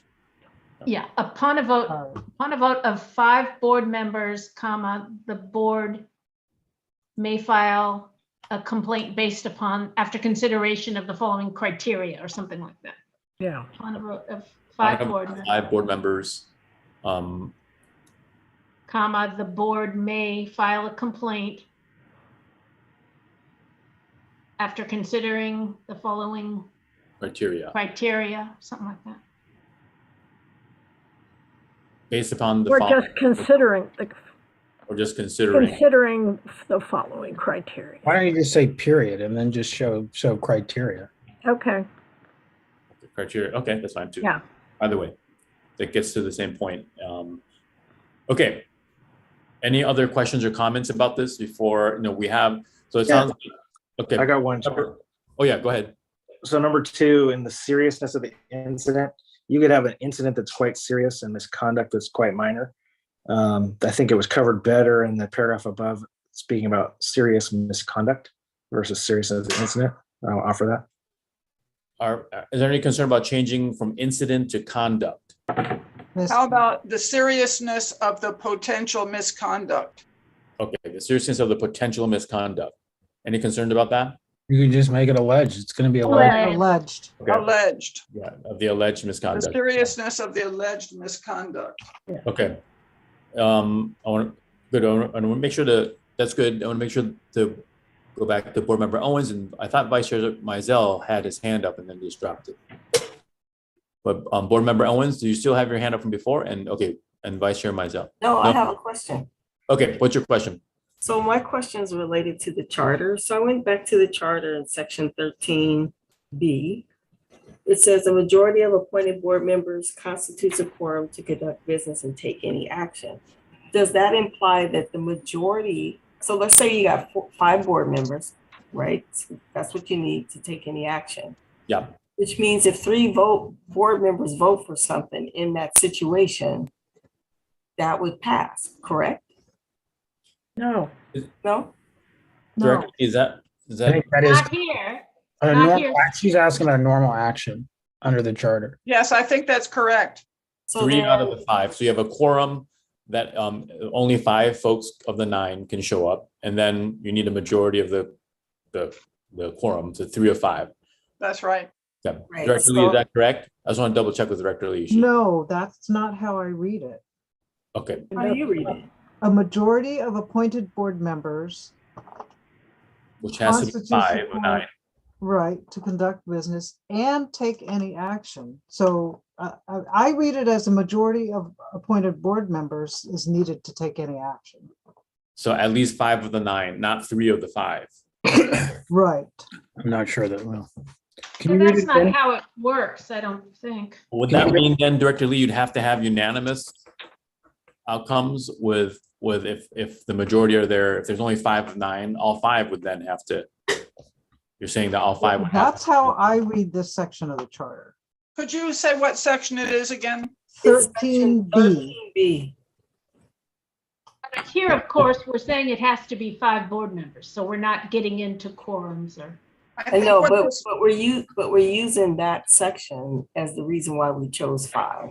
So that's why I asked the question. I just wanted clarification as to what that really means. And maybe since we have a representative from the city attorney's office, he can chime in on this one. ECA, Chang, what, do you have an opinion that you're willing to just kind of share? I think it's a fairly straightforward parliamentary kind of question, but we just have a little bit of dispute here. This issue arose at the previous meeting that I attended, I think 2 or 3 weeks ago. What I had advised at the time was that ordinarily Robert's rules provide that an action can be approved by a majority of those present. Director Lee did, however, note that the language of the charter could be read in a different way, in the way that she's reading it, to indicate that a majority of appointed board members must approve of any action. I understand that that's been the director's interpretation and that's been the practice. Robert's rules provide that that's the default rule unless the body's rules provide a different rule. And so in this case, Director Lee is proffering a different interpretation based on the body's rules. I understand Director Lee's reading, and I think it's a reasonable one. I'm not in position at this moment to, provide a contrary or a binding interpretation. But I will just note that, of course, the past practice of the body is entitled to some weight. So remind me, DCA Chang, what is the past practice of the body then under the PRC? And Director Lee could remind me. No, of the that. PRC is different. Board. I'm sorry, the PAB. There is no. I haven't been around long enough, though. That's the problem. Well, it came up as Mr. Chang indicated 2 or 3 weeks ago. You mean DCA Chang? Okay. Yes, not Chair Chang. As opposed to Chair Chang, yes. And that was the. We don't have a history then. Well, of requiring. that I think is the only precedent. But the way this reads, it seems to me, a majority of appointed board members constitutes a quorum to conduct business and take any action. It's really referring back to a quorum. You need a quorum to take any action. Yeah, That's what that means. It doesn't mean that you need 5 members to pass anything. I definitely agree with you, Board Member Calavita. That's what I said. That's why I asked the question. That's what I said. That just is defining what a quorum is, that you need a quorum to take any action. That's why I asked the question, because there's not even a 2. There's not even a 2 in front of take action. Right. So it's a quorum 2, and that's like a quorum 2, and then both of those things. Exactly. So it couldn't, at least grammatically, it would not refer back to, action would not refer back to the vote of 5. It would refer back to quorum 2. Right. There's only one infinitive. There's only one 2. There's only one infinitive. Yeah. So it's a serial infinitive. So with that kind of statutory, you guys are doing some statutory construction language here. So are you saying then, Board Member Ramsey, that you think, as Board Member Owens does, that you're talking about a quorum and then a majority of the folks who show up of the quorum? It says a quorum to do one of two different things. You have to have a quorum to, what was the first one? Conduct business. So a quorum to conduct business, 5 of 9. or does it say, or take action? And take action. And take action. That may mean the fact that it's conjunctive makes it even less likely. So it's a quorum to 5 of 9. to conduct business and take action. Take action. It's not 5 votes to constitute a quorum and 5 votes to take action. Yeah, I see. I think I agree with you. I think you're saying, it just needs a quorum to actually initiate action. This is the reason why I asked the question, because we're basing these complaints based on 5 board members, based on this section of the charter. This section of the charter says you just have to have 5 board members to take the action. So if you have a majority of that 5, which could be 3, that's the reason why I'm asking the question. Right, but this is different because we're explicitly saying it has to be 5. Yeah. We were saying that we were in violation of the charter because we had 6 before, and we changed it to 5 because we're saying the charter says we have to have 5, but now we're saying the charter doesn't say we have to have 5. That's the only reason why I'm asking the question. Right. I think that's right, but I think that there's also an agreement that 5 is the proper number.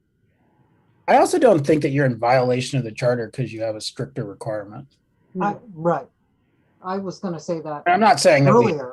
I'm not going to say we should, but just because you impose a stricter requirement on yourself doesn't mean you're in violation of the charter. It means we're choosing to, as a body, to put a little bit more of a stricter requirement on us. Right. On this one issue. Right. Right. I'm not saying we should or not. I'm just saying I don't accept the argument that we violate the charter saying 5 or 6 or unanimous. It's just something we choose to put into our rules. As long as we are meeting the minimum requirements of the charter, which says you need 5. Okay. Or not 5. It says you need a majority of the quorum. A majority of the quorum. That's right. First we need a quorum, then you need a majority of the quorum. Okay, that's how we're reading. Sure, I've had my hand for a minute here. Sorry about that, Vice Chair. No problem. I feel like I'm hearing different statutory interpretations over the 2 meetings we've had this discussion. Fine, not a violation of the charter. I will amend my statement to be a violation of the intent of the charter, in my opinion. Why would we place a more restrictive barrier on ourselves at this one singular point in the process, which may, according to our own criteria, be about very serious misconduct? That does not make any sense to me, regardless of whether it's required by the charter. I will just leave it there. I think 5 is the logical number, is the majority of the board. It would require, if less than 9 members or all members are present, that a higher, if anything, a higher percentage of the board who is present votes for it. So I hope we can just agree on 5, but I just wanted to say that. I think we're right. I think we're in agreement on 5. Is there anything, unless I'm totally missing the math here? Are we okay with the current language at 5? Yes. Okay. Right, T. So we had a second, was it Board Member Levine? Yes. Yes. And is this, with this conversation, Director Lee, because we did go through it a lot, do you think it requires a roll call? Or should we go back? The only reason I'm hesitating is because eventually you're going to have to vote on the regs as a whole, I think. So, that I would do by roll call. This is a kind of a critical issue. I mean, how hard would it be? Maybe just do a roll call. I don't mind doing roll call. If you want to do roll call, but we also still need to hear back from the city attorney. So it's a motion is like to put this in place, understanding that we're going to get feedback from the city attorney. He did with DCA is present here. He's heard all of this, and then on board. I think we should do a quick roll call. Board Member Ramsey has his hand up. Oh, I'm sorry. I didn't mean to have my hand up. That was from before. Yeah, because it's a pretty important issue. Let's just do a quick roll call with directed investigations or investigations requested by the board. Sorry. When I use directed investigation, that happens to be what we do in my federal agency, and it's called a directed investigation, which I've actually sat on a number of those investigations. So I don't mean to misname them, but also want to enforce the idea that it's not unusual as a general practice. Director Lee, should we go through a roll call then? Yes, and while you've given me the floor, I'm just going to take this opportunity to say that the PRC ordinance said that a majority of commissioners is needed to a quorum. A majority constitutes a quorum, and a majority of those present is needed to take action. So because they didn't, one argument could be because they didn't carry over that wording for the board, that they meant something else. So Or they just forgot. And didn't, Or they just forgot to or carry. they were just, yeah, I wouldn't read that into it. no, I mean, that's one way to read it. I don't think it's definitive. The charter- I would admit that. We Okay, would like the charter be tightened up. So on the motion, Board Member Calavita, Yes, Chang, yes, Leftwich, Yes, Levine, Yes, Moore, Yes. Mizell, Yes. Owens, Yes. and Ramsey. Yes. Okay, motion carries. okay, unanimity there. So it is 9:13. We wanted to do this for 2.5 hours. I'm cognizant this has been an exhausting process. We've gone through the subcommittee quite a bit, and we went through it in general as well. So I want to make sure that what we do from now on, that we're as efficient as possible and try to finish in the next 15 minutes. So we've finished number 6 of the May 20th memo. So that is the last item there. Proceeding on from here, what else do we want to do in a span of 15 minutes? It's got to be some kind of low-hanging fruit, I think, and make some decisions like moving forward with it. So Board Member Levine and Board Member Calavita. okay, so this goes back to the beginning.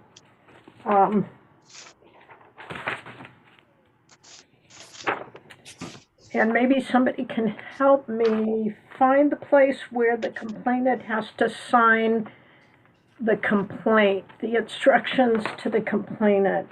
So I saw it when we started this meeting, and now I can't find it. So if you go to Calavita, I'll keep looking for it. Okay, Board Member Oh, Calavita. I found it. Sorry, Director Lee found it. Is It's it? section 2A2, Okay, thank you. and that's page 4 of the Regs and the 10 regs. packet. 4 regs, 10 a packet. end of the packet. So 2, who may file? Aggrieved parties. Well, Go ahead. not who may file that.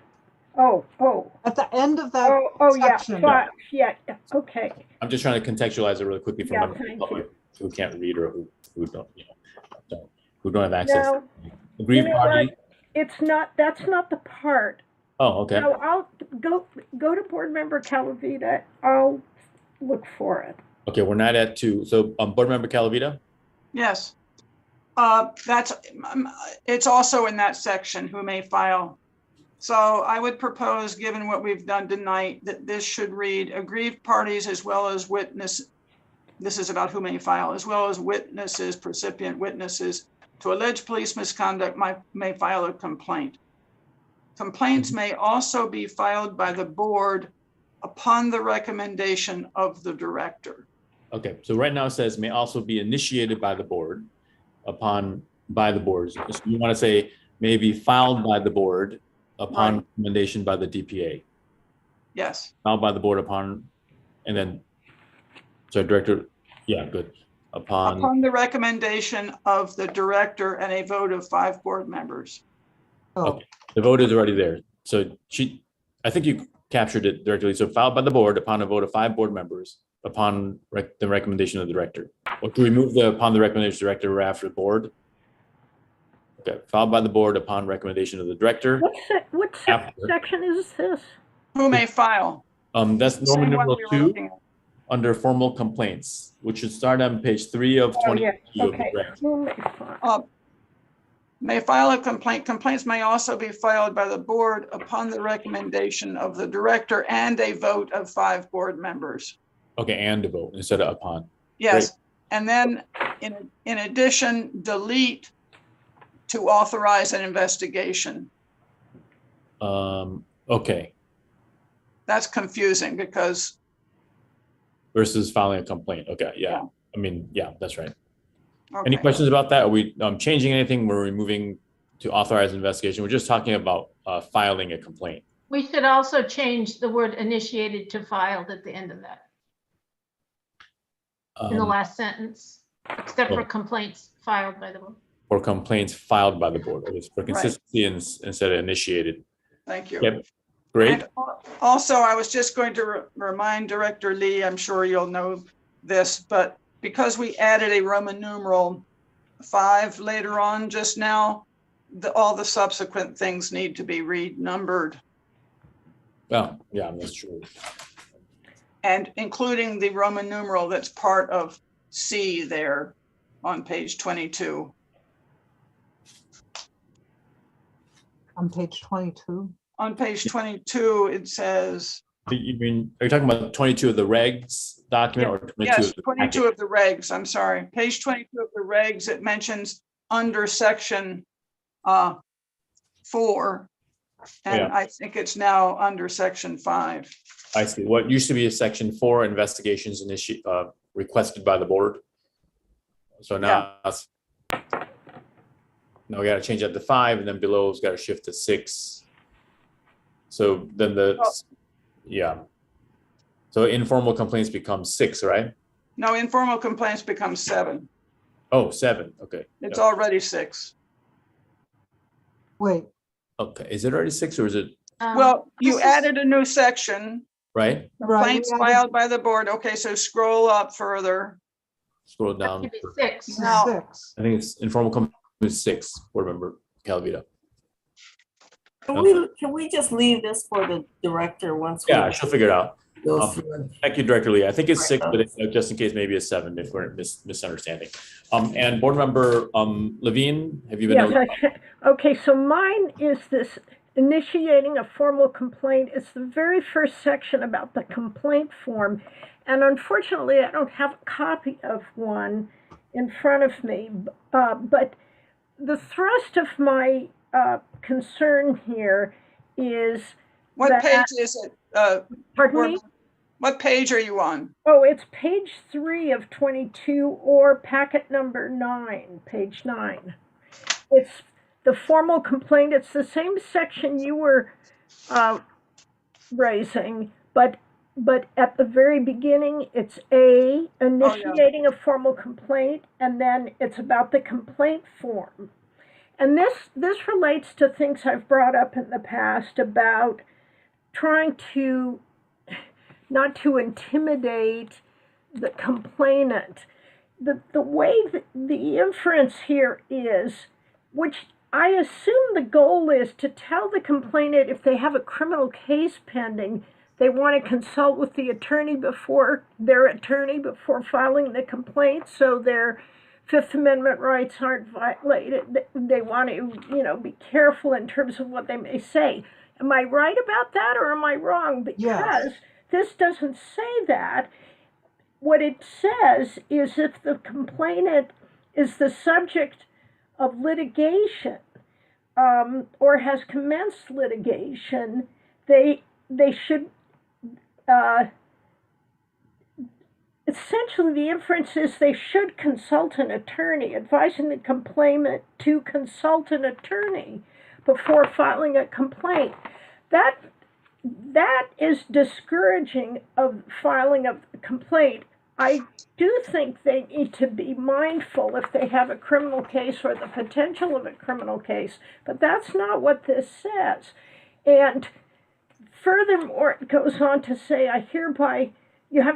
you shall sign that I hereby certify, et cetera, to the best of my knowledge, which again, they don't even have to testify. They can file a complaint, choose not to testify, and let the evidence speak for itself.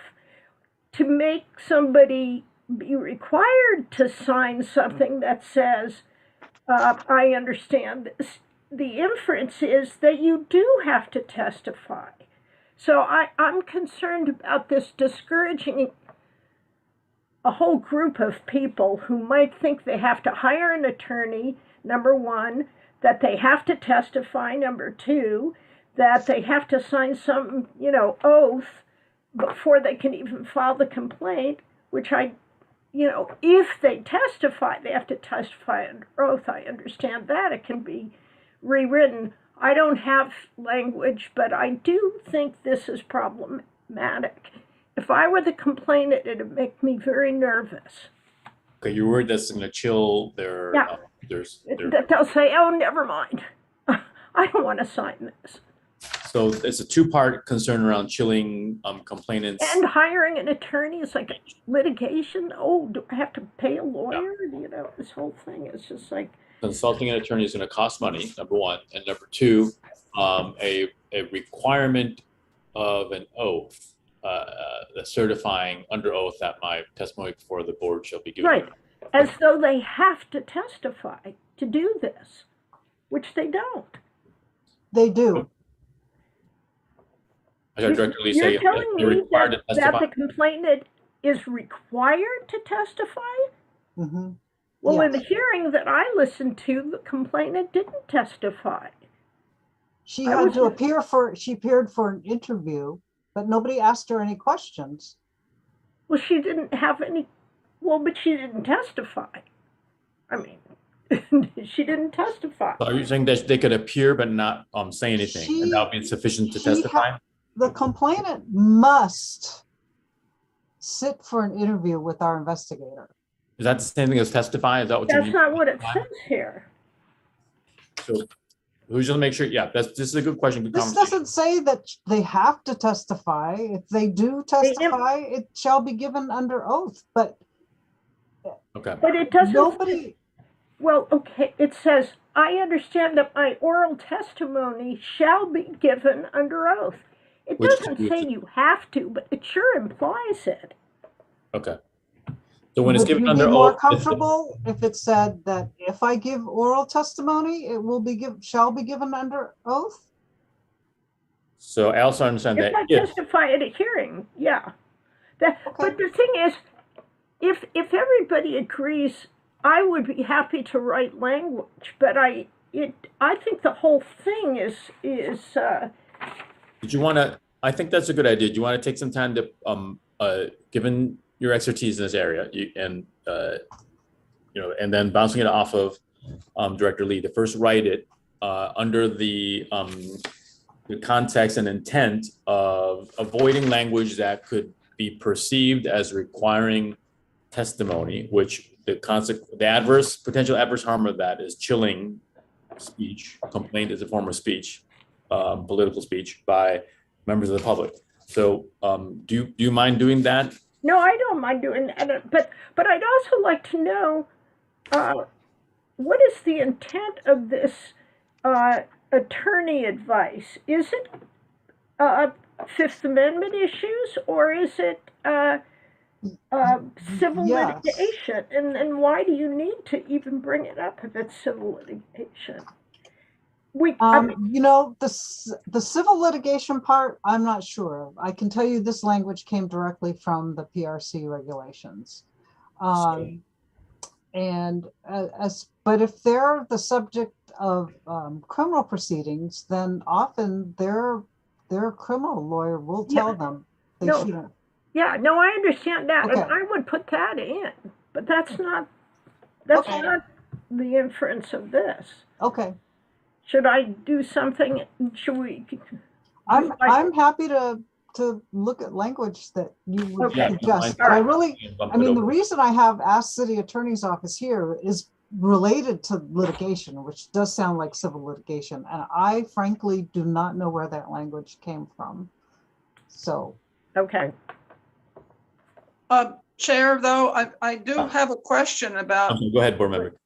requiring, because in the PRC, if a person did not show up to testify, the complaint was closed. That's right. So, Right.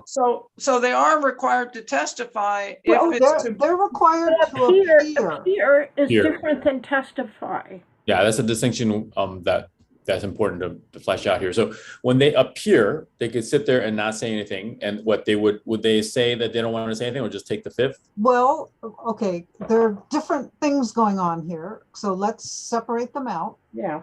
First, Someone doesn't show up. if they don't show up, the complaint is dismissed. Second, if they show up and take the fifth, we had this happen before. Yes, And that board decided to dismiss the complaint because they felt like they couldn't get the necessary information to make a decision. Insufficiency of And fact. the next category is somebody may not ask the complainant any questions. They're not required to give an opening statement.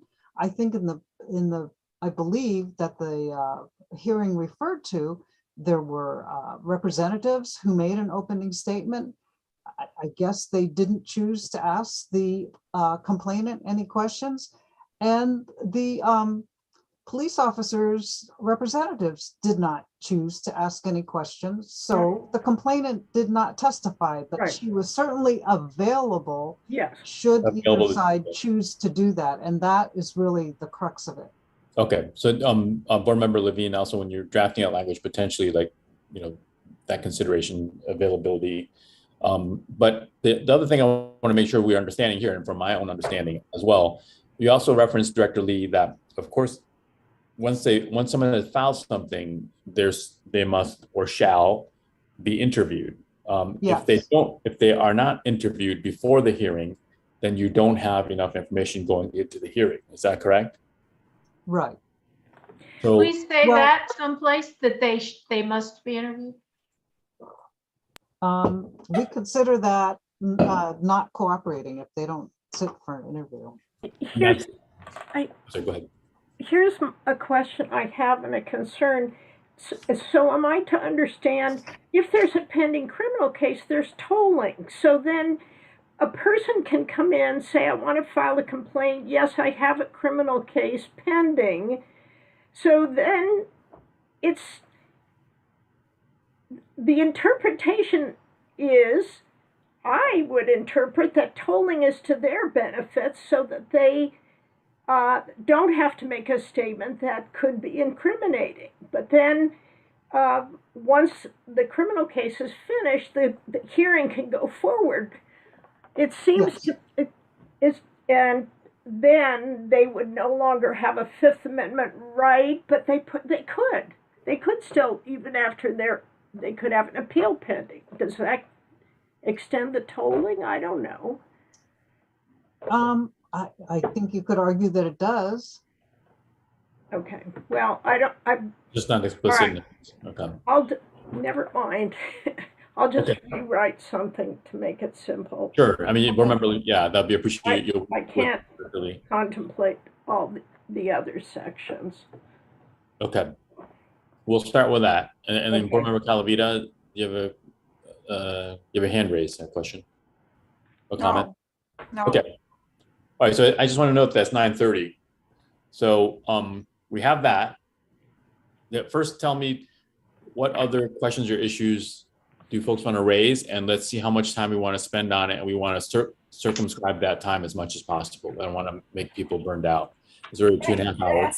Can I ask one more question on this section right here, where it Sure. says, also understand my oral testimony before the board shall be given under oath? Is the testimony they give during the interview, is that given under any oath, or? I don't think so. Is it Director Lee? No, it's I forget what we say. Do you understand something like, do you understand that the testimony you're about to give is true to the best of your knowledge, or something like that? Right. That's more like, that's more like you're refreshing your memory and all that type of stuff, evidence type of stuff, but it's not like under oath. Right? I don't think so, no. Okay. I mean, of course. I'm pretty sure not. Let Yeah. me be more definitive about it. Yeah, to the best of your knowledge, and then of course you're doing it with a totality of circumstances review. There's a credibility there's no like impeachment, we don't have like formal procedures like that, but there's a credibility check that goes on there as you're doing the totality of the circumstances assessment at the FNR level, I would think. And also sometimes, you hear it from the investigators that they thought that this person, not as credible in terms of their logic, based upon their logic. Board Member Leftwich, and I think let's try to finish up. It's 9:32. Let's finish up in the next 10 minutes. Okay, that puts us at 9:42. Discrete Yeah. issue that I think has come up before. It's in section 18G, which is 18?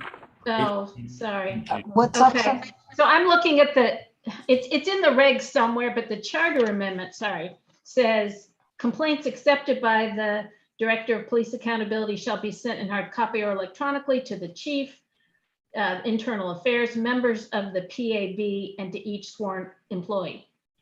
And I think we have something like that. I just thought of this, sorry, so I'm not sure where it is, but I don't think we say when the director needs to send complaints to the board, because I don't think we get complaints.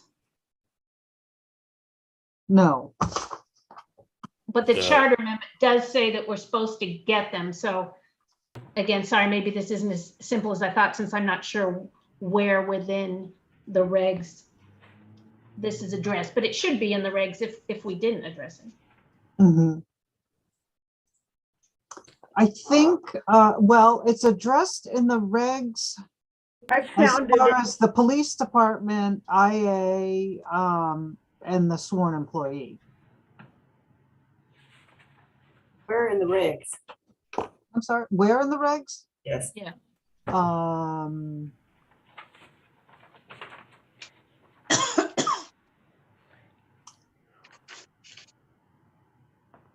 Here, this is I think this is 2C, yeah.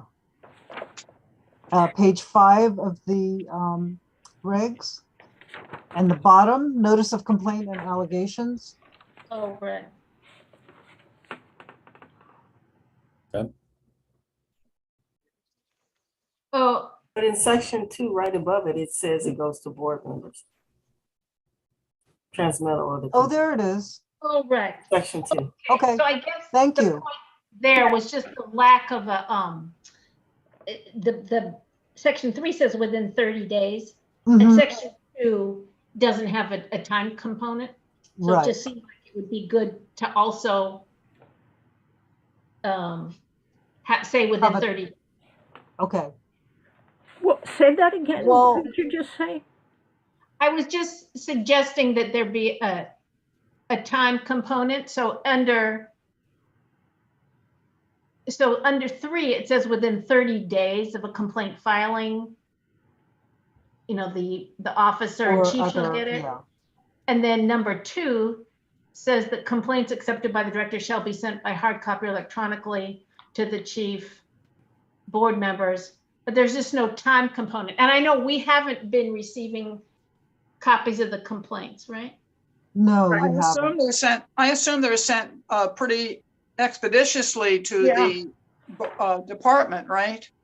Yeah, within 30 days, unless we bring it to you for closure or the complainant chooses mediation. So if we bring it to you for closure, and you say we don't want to close it, then we'll send it to the subject officer.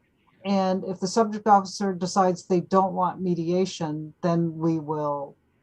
Well, actually, that's weird, because I think when we send it to when we send the officer a notice that the complainant's requested mediation, we send it, I think we'd send the complaint too.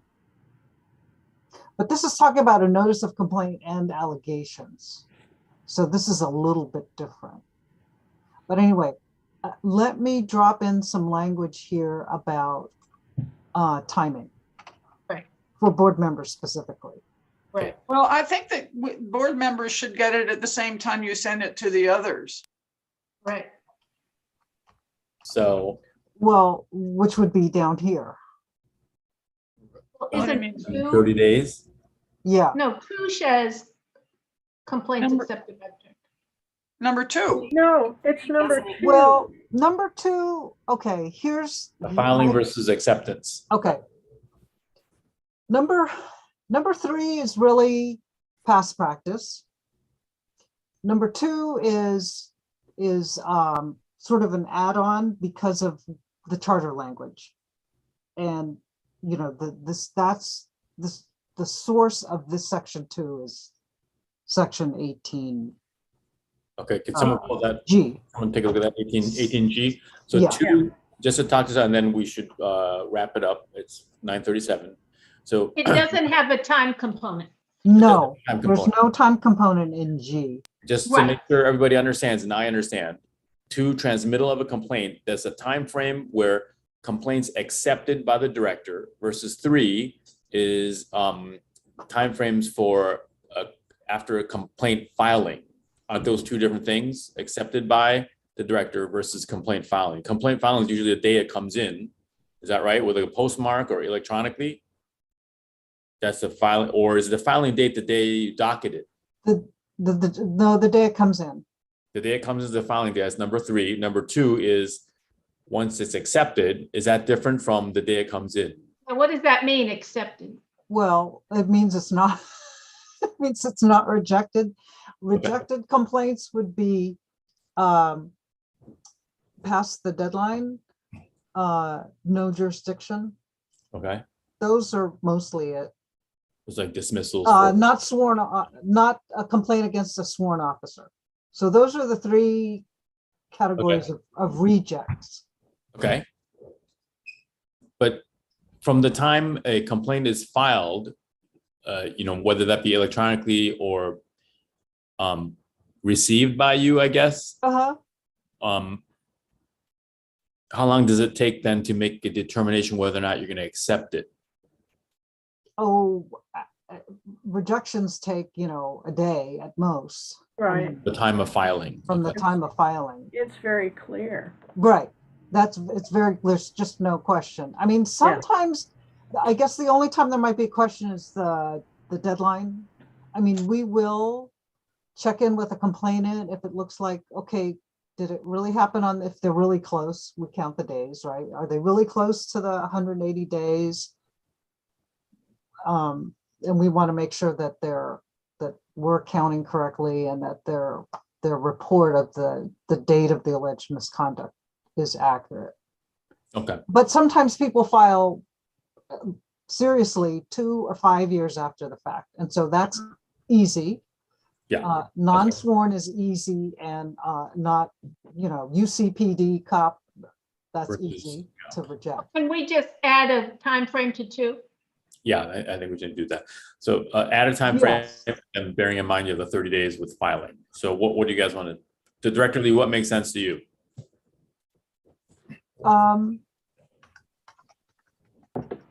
Yeah. How about 30 days? Because that would sort of be consistent with what else is going on.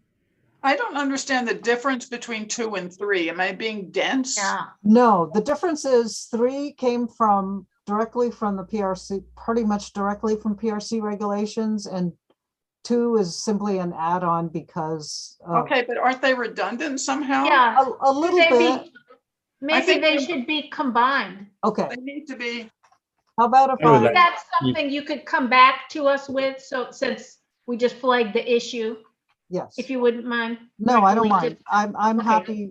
I'm happier to do it that way. Great. Okay, combine them, that's fine. All right, I think that's it then for tonight, but are there any dangling kind of issues that we need to address? And what are next steps? Just I'd like some guidance on when we're gonna vote on the whole thing so that we can, and so I can get my little piece completed promptly and Yeah, Director Lee similarly. so we I think Director Lee has sent a request on questions with the DCA. One of the big ones that we're waiting from the DCA is this the investigations initiated. requested, board requested investigation. Investigations. So that's an important one, but it would be easier if they all came in at one time, so we can manage at one time. But if it's going to be, if it takes a long time, DCA Chang, with all these, if there are meaty issues, I'm wondering if it's best to just give it to us as they come in like separate memos. Or do you How think? about if we vote though contingent upon a contrary? That's what I think we should do. We could. Yeah, I don't think we should wait, and we just will vote with the understanding that these issues are pending with the city attorney's office. I mean, That's one way to do it. I think that makes sense, given that there seems to be some, I don't want to say ambivalence, but just we don't know exactly when the answers are coming. So I think we should finish it at the next meeting. Okay. And I was going to suggest that. Yeah. All right, let's do that. Next meeting, do the vote. Is there anything else we need to discuss before we do the vote next meeting? We need to discuss the informal complaints. That's right. Okay, informal. That's the last section, and there's one other thing that I don't want to bring up now because it's late. It won't take long at all. I just don't want to do it now. Yeah, let's not do it now. But then, so next time around, next meeting, we're going to start. When is it? The 13th. The 13th. So there's time. Okay. Actually, when is your? I'm going to miss the meeting of the 13th. Oh. I know. Maybe I'll write something up just to. Yeah, if you could, if you have time, remember Calavita, it'd be helpful to get your feedback. It's a valuable feedback, but we also don't have a whole bunch of time left with Director Lee too, so I'm a little concerned. What is your, Director Lee, you're shifting into part-time in July too, but what's your? But, this is a priority. You'll come to the meeting on the 13th. Though. Oh yes, yeah. I'm coming to any other meetings you have in July. So are we not going to vote on the 13th then? No, we will. I think you should aim for doing that. Yeah, I think we will. I think that should be a goal. We'll have a conversation. Informal complaints, I kind of hate to not have board member Calavita because that's kind of her baby. Yeah, I mean, so two things. She's offered to provide feedback, but secondly, we could do a special meeting. I'm fine with that. We could set up. I don't want to make that. I mean, we discussed this quite a bit in the subcommittee. I think everybody from the subcommittee can take over. With the feedback. So why don't we think about that? But then I am also totally open to doing another special meeting that something has to be done. We could do it. We could say we're going to do it. It's got to be done in an hour and a half, and then we'll roll into the regular meeting. 1 hour, 1.5 hour special meeting, and then roll into the regular meeting. I bet we have a lot of other business on the 13th. Right. So that could be one way to reduce that. No, but do it on a different day so that board member Calavita can come.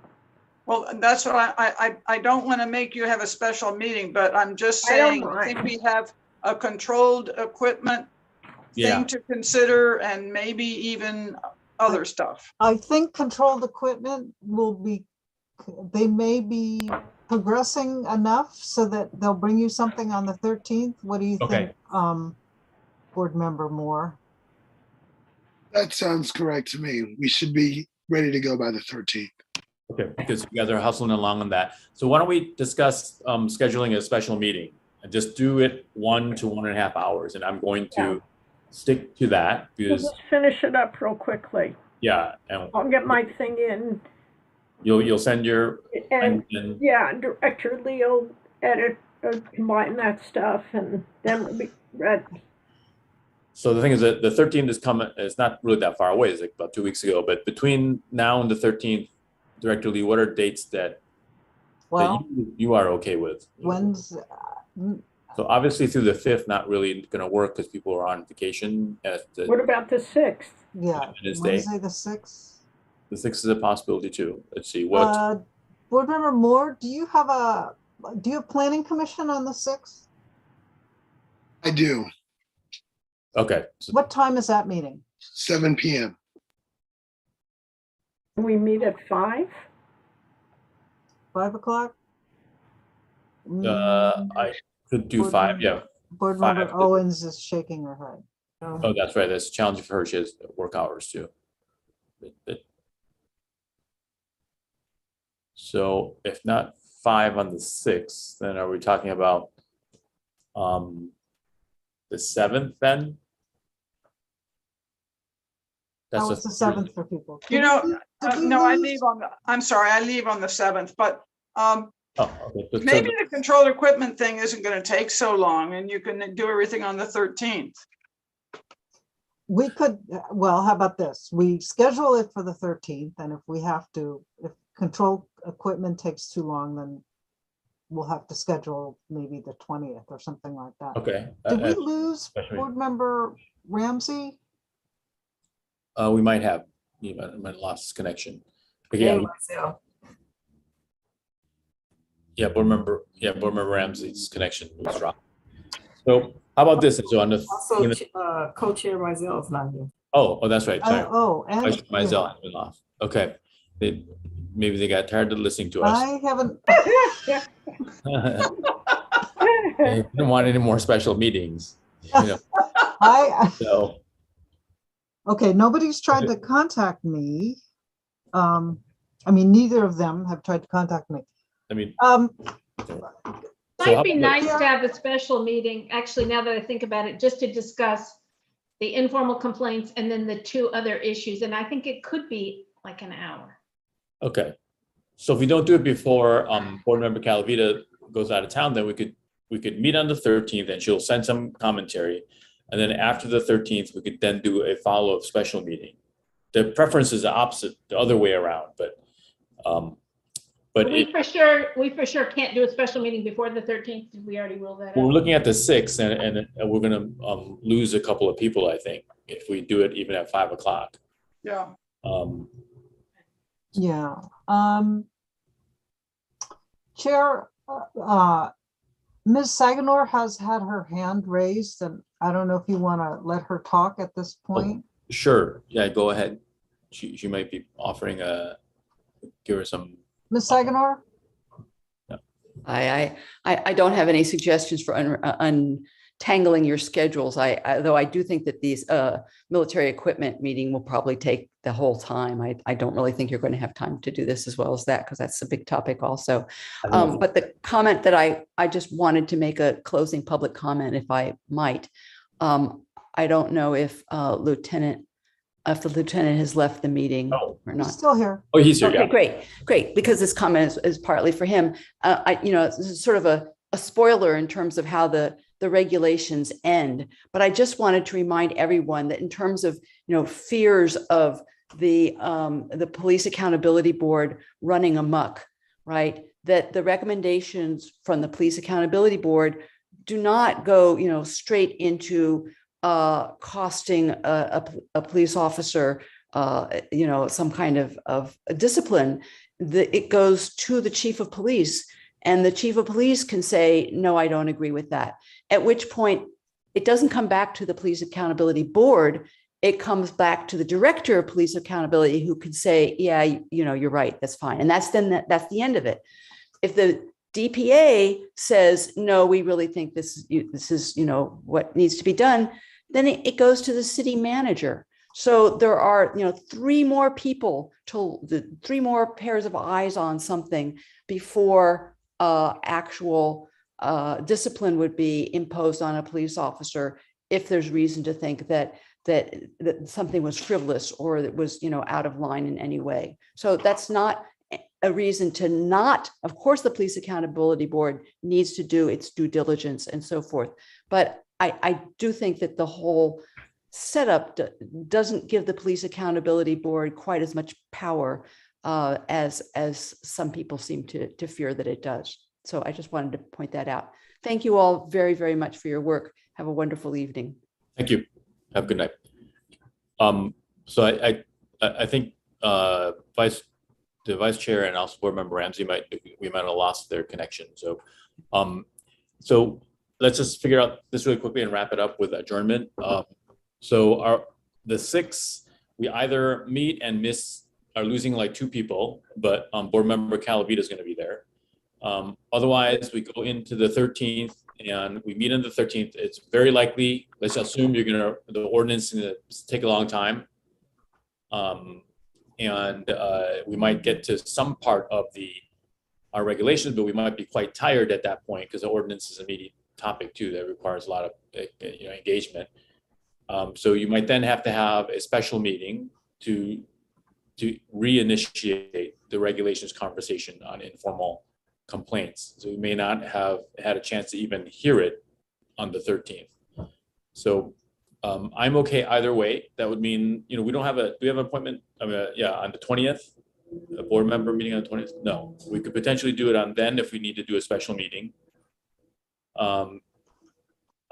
If we, to wrap things up, but it may mean like a full meeting like this if we're going through the whole informal complaint stuff without having hit it before. And then board member Calavita will be back by the 20th is what I'm hearing.